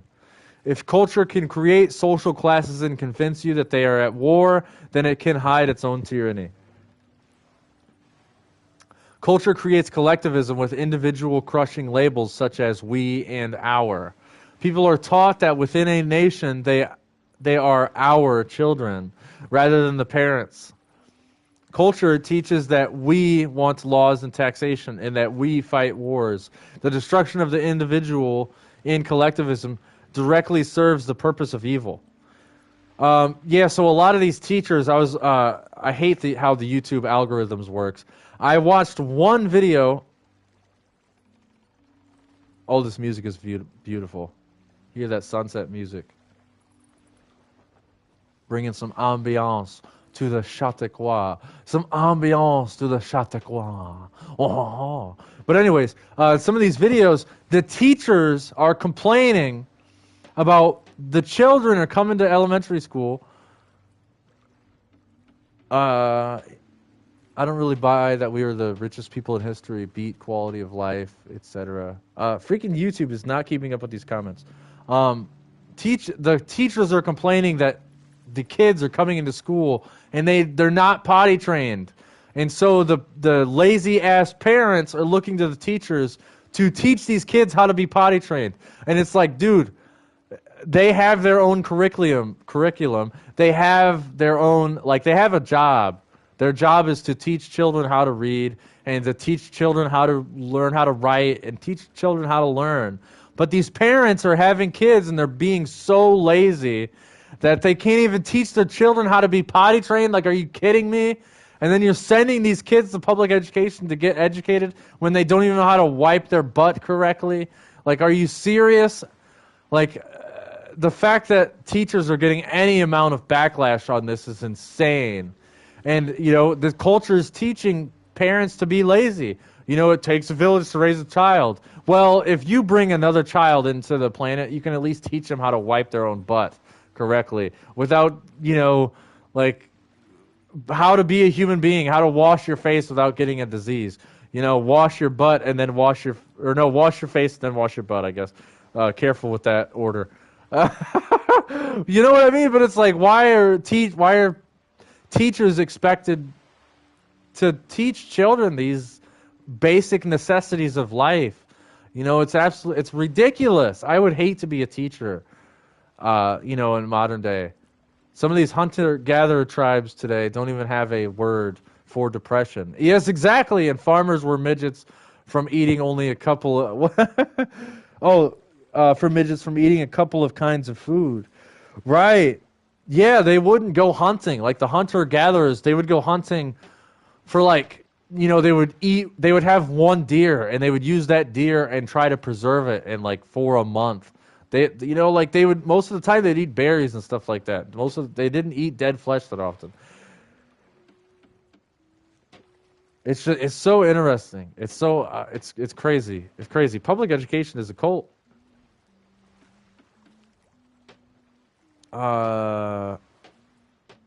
Children and parents. Culture teaches that we want laws and taxation, and that we fight wars. The destruction of the individual in collectivism directly serves the purpose of evil.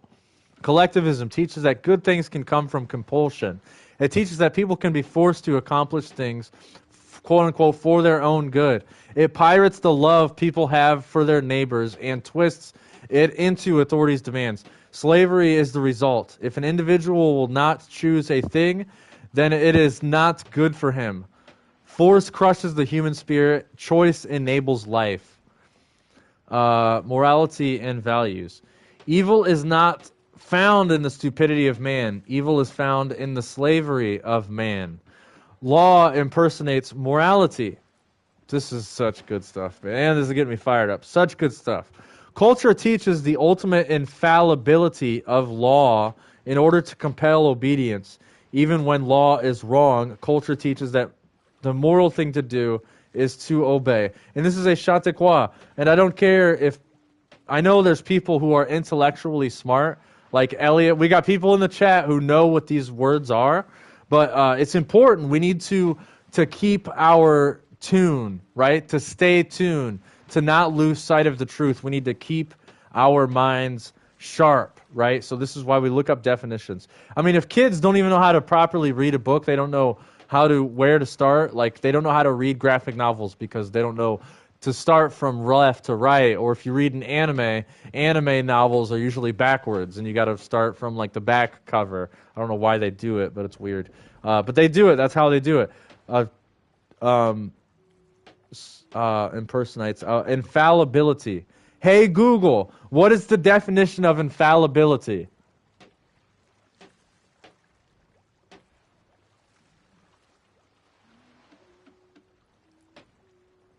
A little slow today.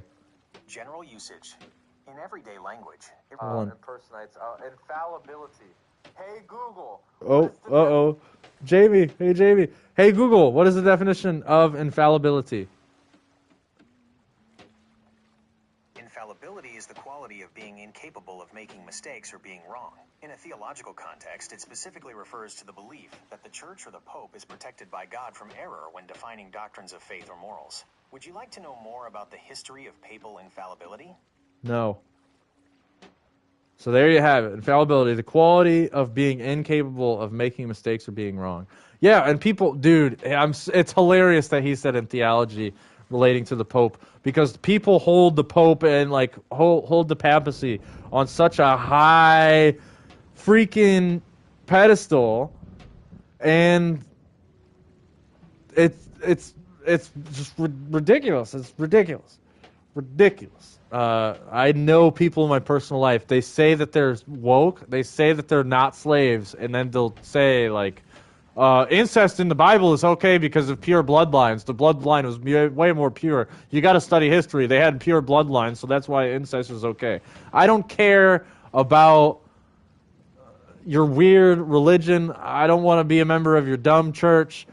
Incest is weird. I don't care how pure a bloodline is. Incest is that's just weird. That's weird. That's weird. Weird. Freaking weird. Force crushes the human spirit. Choice enables life. So true. Morality and values. Evil is not found in stupidity of man. Oh, I already read that. Law impersonates morality. Culture teaches the ultimate infallibility of law in order to compel obedience. To compel obedience. I love the way that he writes. Thank you, Jeremy Locke. You are an absolute legend. Even when law is wrong, culture teaches that the moral thing to do is to obey. Law presumes to enforce prudence on people by calling it morality. This is the ultimate deceit. Morality is freedom. Law destroys freedom and calls it morality. Freedom is the cure for imprudence. All the social ills that law presumes to correct exist. Jesus never says, bang thy sister.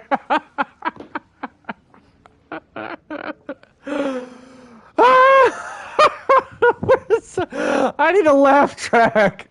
So, hey, Jamie, Jamie, can we get a laugh track in here, please?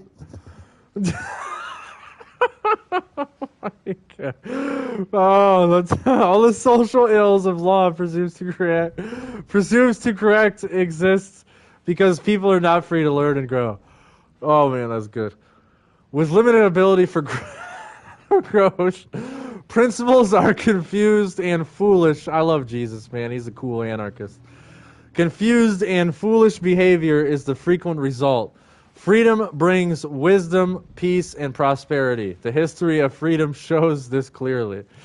Force and compulsion destroy the value of human beings and dissolve the will of their spirit. Evil steals the sovereignty you have over your own life. Nothing righteous can come from the destruction of freedom. Sanity. Culture teaches that only nuts and crazies challenge authority. Hey, shout out to Matt Bennett. I love you, Matt Bennett, if you hear this. Matt Bennett, his tagline is nuts. Everything's nuts. This life is nuts. This life is nuts. You have to be well adjusted. You have to be sick, or it is no measure of health to be well adjusted to a sick society. This life is nuts. This culture is freaking nuts. And Matt Bennett is absolutely right when he says that it is nuts. Law is the holiest and most sacred emblem of culture. Insanity is not the inability to perceive reality. It is the willing rejection of reality in favor of the artificial constructs of tyranny. Law threatens violence upon all who refuse to obey it. When you choose to act upon an artificial view of reality, you are insane. People obey law out of fear of death until they can be properly cultured to accept the rule of law without question. I'm planning on rewriting the Bible. That's interesting. That would be a wild take. I would totally buy a copy. Totally buy a copy of that. Shout out to Elliot in the chat. People obey law out of fear of death until they can be properly cultured to accept the rule of law without question.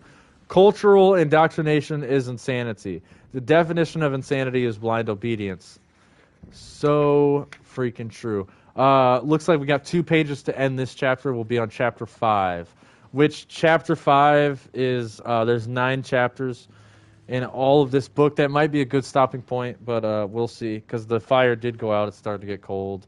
It's starting to get dark. Because it's winter. You know, the sun goes down so early.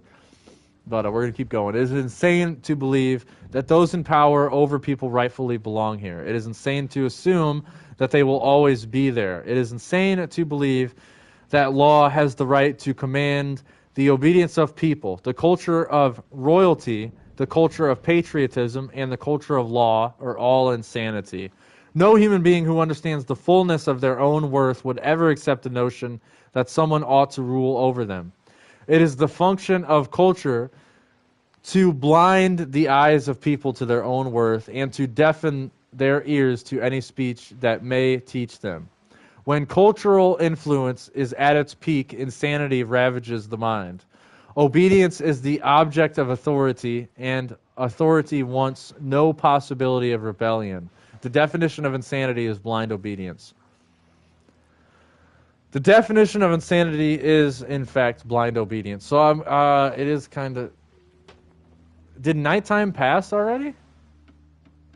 Is it now morning? I was gonna go back inside the tavern because it looked pretty dark. I was gonna warm up inside the tavern, get the fire going. I'm gonna move over to the tavern so I don't get kicked. Again, just hanging out, just talking. So, man, we've learned a lot about culture today. That's a really good chapter. I'm gonna keep going. I'm gonna finish this chapter up. We'll probably call it there, and then I'll continue this Chatauqua on Monday.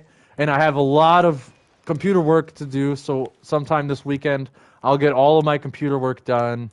I've been really slacking on the computer work. Is there a cannon? I got a firework here. We'll launch some fireworks in celebration of Beagle Eye Vision's. This is Beagle Eye Vision's 1,000th video, which is crazy. I can't believe I pumped out that many videos. And I know some videos didn't take that much work. They didn't take that much editing.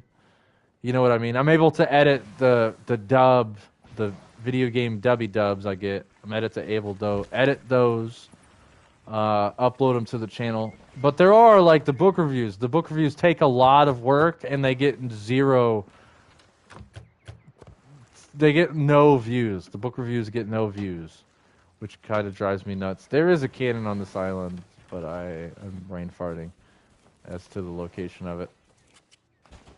So I'll just use the ship's cannon. I'll use the restroom, try to get the fire stoked back up. I'll be right back.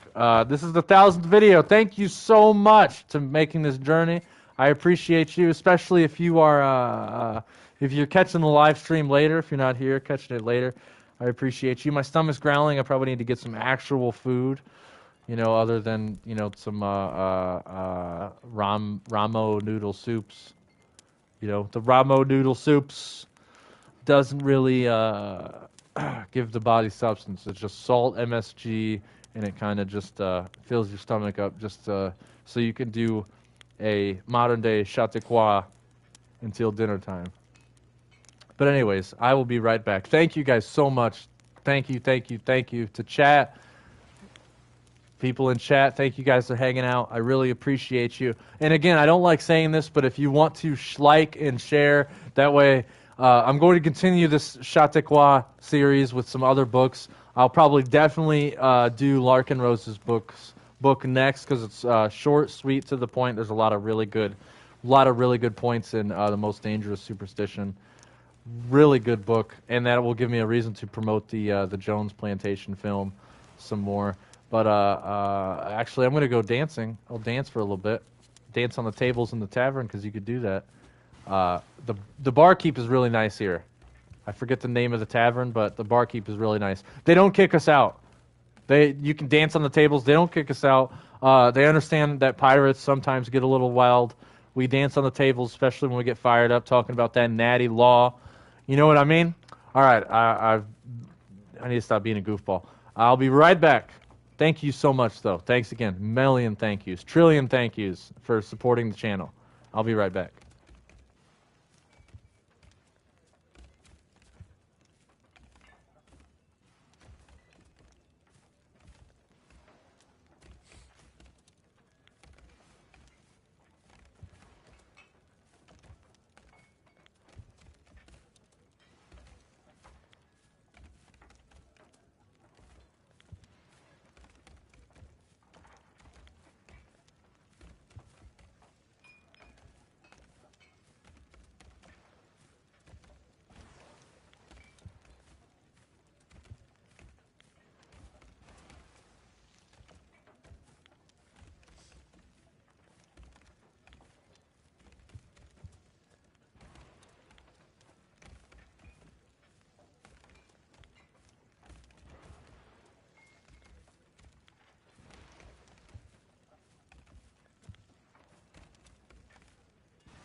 Okay, sorry about that. Is my mouth moving? I can't tell. I can't freaking Oh, oh, oh, oh, oh. Okay, there we go. Hello, welcome back. Sorry for the intermission. This fire's being pretty stubborn. Logs do not want. I just need to start teaching these logs some natty law, eh? And I'll get them fired up. I'm right after this live stream. I'm going to be playing some video games. I'm going to be playing Sega. I'm going to be finishing off Rystar, the video game Rystar. So make sure you tune in to that. Stay tuned, stay gold. Since I finally got off my butt, I finally put a fire under my own butt to get this 1000th video done. We'll launch some fireworks. I'll go make some actual proper food Natty logs. Yeah, put some natty logs on the yes.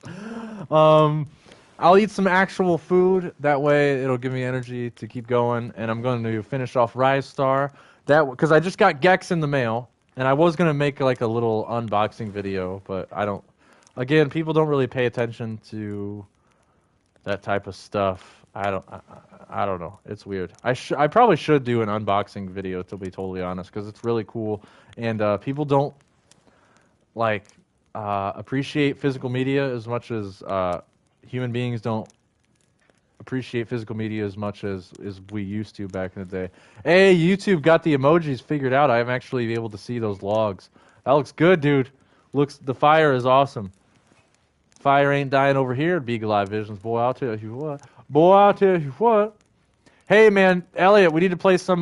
We need to play some Fortnite, dude. It's a really good season this year, or this season. This season. It is insane to believe that law has the right to command the obedience of people. The culture of royalty, or no, we were on defense of freedom, right? Yeah, the definition of insanity is blind obedience.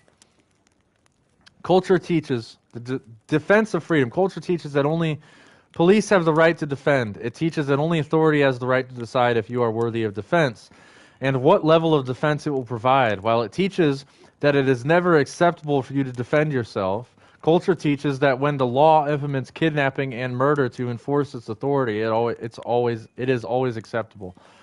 Yeah, oh my god, that drives you nuts. In order to remove all thought of people fighting their masters, culture teaches that revolt is never acceptable. Rebellion without violence is almost always impossible. Culture ensures that authority holds a monopoly on violence, and it has no compunction about kidnapping, imprisonment, and murder. The only way to escape authority is to destroy all tyranny.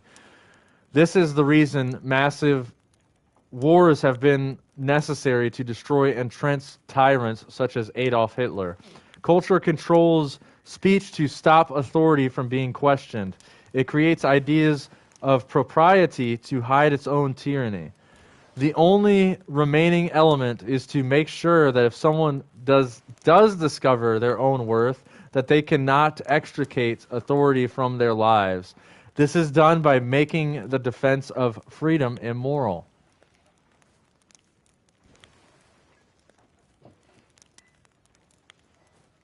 Oh, FPS. Fortnite ain't no FPS. I can download it to PC or something. I have a Chromebook.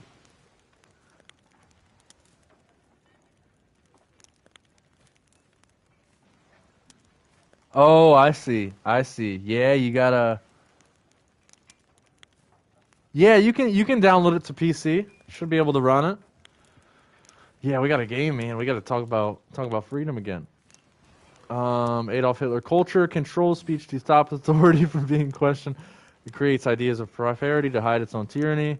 The only remaining element is to make sure that if someone does discover their own worth, that they cannot extricate authority from their lives. This is done by making defense of freedom immoral. The price of freedom is blood.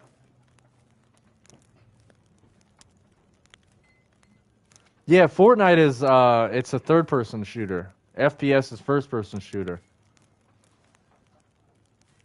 The price of freedom is blood. The reason for this is simple. Yeah, like the blood of circumcision, the mark of a slave. The price of freedom is blood. The reason for this is simple. Evil does not care if you live or die. It will kill you before it yields control over your life to you. Hundreds of millions have died in history's war proving this principle. Every instance of a thug maiming, raping, or killing an innocent person proves this principle. While the vast majority of people are not evil, there are powerful tyrants who will never yield. They are men who will scorch the earth in order to gain and maintain authority. The only way to end tyranny is to destroy every tyrant. The more that tyrants are allowed to work the devices of culture upon people, the harder tyranny is to extricate, and the more lives it will cost to do so. This is the reason that culture teaches that the only proper way for you to defend yourself against law is to obey the law. Ridiculous. The teaching preserves tyranny. 100 million people have died at the hands of communists because so few are willing to ignore the law and instead do what was right. Europe was nearly obliterated because so many people valued the law more than liberty. They failed to stop Adolf Hitler while he was still weak. Removing the true nature of violence from news and relegating its understanding to the artificial violence of entertainment teaches people that there is safety in slavery. News reports enable authority when the cost of tyranny is removed from view. Oh my gosh, that's powerful. News reports enable authority when the true cost of tyranny is removed from view. That's so intense. Culture hides the plainest images of blood from people in order to keep them passive. Jeez. In reality, evil will stop at nothing to control you, including destroying everything you have and everything you love. Violence is used in the preservation of tyranny every day. Violence and murder are only weapons of immorality when used to destroy freedom. The defense of freedom is never immoral. So true. The defense of freedom is never immoral. Any man who will wield weapons of violence against innocent people in order to gain authority must be destroyed. And that was the chapter of Culture, chapter 4 of Culture, and the End of All Evil by Jeremy Locke. That was so powerful. That is actually a great place to stop. Like I said, we're going to launch some fireworks here. We're going to go to the ship, launch some fireworks. Gosh, my stomach keeps growling, so it's making me brain fart, making me lose focus. Chapter 5, Tactics is next. And so I had the idea of doing this. Let me have another grog. Fill me up, Tallulah. Don't be a stranger. I'm never a stranger. Cheers, Tallulah. So, I had the idea of doing this in a public lobby, in a public tavern. But that's going to be obviously putting at danger because there's a lot of like racist people who sail the Sea of Thieves for some reason. Like if you, it doesn't make any sense to me. There's a lot of racist people on the Sea of Thieves. I don't know how to explain it. I don't want to explain it, but there are racist people that definitely exist in the Sea of Thieves. So I'm kind of taking a risk to getting in trouble with this extremely controlling platform if I do on a public lobby. But I think maybe some pirates could join in the tavern and join in on the conversation, right? I think it would be an interesting interaction. So I think next episode we'll try to a bunch of colonizers. Yeah, exactly. I think so. The next episode, next Chatauqua, the next modern day Chatauqua, will be in a public lobby, and so they're probably gonna focus mainly on seeking my ship. So I'll probably charter a ship. That way I don't lose any money. I'll get a chartered ship. I won't put any paint on it or anything like that either. Won't put any paint on it. That way we gotta holiday sales. Put the holiday sales on there too. These are the types of holiday sales that I want to be a part of. Not like Black Friday or 4th of July sales. I want these holiday sales, right? But I'm just being punny there. Like I said, keep brain farting being a goofball because all I ate was ramen. I should have ate more better food. That way I could keep going, keep reading, keep drinking Dubby, and keep talking about freedom. But ramen is not good brain food. Let me tell you. But hey, ramen is healthier than meth. So, dang, I wish we could have like much more of a celebration. But oh well, we got fireworks. This is the 1,000th Beagle Eye Vision video. Thanks for tuning in. We're gonna launch some fireworks here. Woo! Let's take a look at it. Is it just that? Well, it's really basic. Oh man, that's kind of leaves a lot to be desired there. Absolutely love Sea of Thieves. This is Sea of Thieves on PlayStation 5, by the way. For those types of nerds who like to, what are your specs, bro? What are your specs? For the spec nerds, I'm on PlayStation 5. What was I just doing? I'm brain farting again. More fireworks. We'll take it. We're gonna launch all the fireworks. But yeah. So I'm gonna eat some food. I'm gonna play Rise Star, and I need to get to Jurassic Park. Oh, I didn't mean to launch myself. Dang it. Wow, brain farts are strong with this one. Next episode's gonna be a public lobby. I'm going to play some Sega Genesis right after I get done with this. Eat some good food.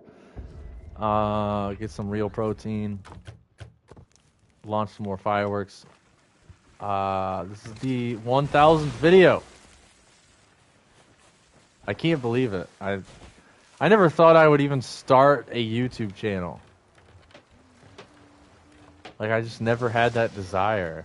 But then after the scamdemic, things got real, and I really, realized people need to be educated. So, my spiritual karma is, I'm putting in the work. So if people are refusing to pay attention, I tried. At least I could say I tried, right? To the best of my ability. I'm using the crappy equipment that I have. I'm grateful for the equipment that I do have, but it's not, like, it doesn't bring much eyes because people want things to look good. Humans are very obsessive creatures, obsessive when it comes to stupid things like vanity. So, that's probably why people don't listen to Mark Passio, because he's a vegan and he has diabetes, so he's not like buff, you know what I mean? He doesn't look like Mr. T, so people think like he's super unhealthy and come up with all these excuses because they're haters. People love hating. People love drinking that haterade. Always steady drinking that haterade. But I guess since my stomach keeps growling, I'm gonna get out of here. Probably need to take Squirt Dog. Squirt Dog probably has got to go OUT. I really thank you if you made it this far. Like I said, share with anybody who is interested in truth, love, or freedom. Share with anybody who likes books, because I'm reading a book. That's what this whole modern day Chatauqua is all about. Please share, please subscribe. I need like 7 more subscribers, and the people who developed and produced this video game will give me in-game currency, and they will give me Twitch drops, so that will bring more attention to the channel. Please, I just find any swinging person. I was gonna say an inappropriate saying there. Find anybody to subscribe to this channel. Please share. I pumped out 1,000 videos in like 2.5 years. Over 24 book reviews. Like this, I'm pumping out so much work. It's ridiculous, but I need more eyes on I need more money, actually. Yeah, it's weird. I was at 241 subscribers, and then it dropped down to 235 subscribers, and then it went back up to like 240. It's so, I don't understand the internet. It's kind of weird. But anyways, thank you again. I'm beating a dead horse with the thank yous, giving you guys the old Midwest goodbye. Thank you. Say hello to your folks for me. Tell your folks I says hi. Thank you if you made it this far, if you stayed on the stream. I'm going to be streaming right on YouTube right after this. This is why I haven't been streaming, because I was like, I've got the 1,000th videos coming in hot, and I don't know what to do. So we launched some fireworks and drank some grogs. I should drink another grog for the hell of it. Yeah, drinking some old Natty Light. over here. Talking about Natty Law, drinking some Natty Light. Just chug this thing. Chug this thing like I'm at a Notre Dame tailgate, football tailgate event thing. Close these shutters. I'm going to bed. All right, so stay tuned. I'm going to be streaming some Sega Genesis games if that's the thing. Hop on over in. And I know I got to do thumbnails. I know, well, before I start snoring. I know I need to do thumbnails. Oh, I can't dance because I'm white girl wasted. I need to do the thumbnails. I'll work on them this weekend before the Crazy Life Stories podcast gets recorded this Sunday. I will absolutely work on some thumbnails. I will do that computer work. I will get it done this weekend so the channel will look better. Yeah, stay tuned, stay vigilant, stay gold, everybody. Beagle Eye Visions signing off, and in about 45 minutes, I will be signing right back on. So, shout out to the chat. Shout out to you guys in the chat. I really appreciate you. Thank you for tuning in and making me laugh like a hyena. While I was reading a book and trying to be serious, I appreciate that.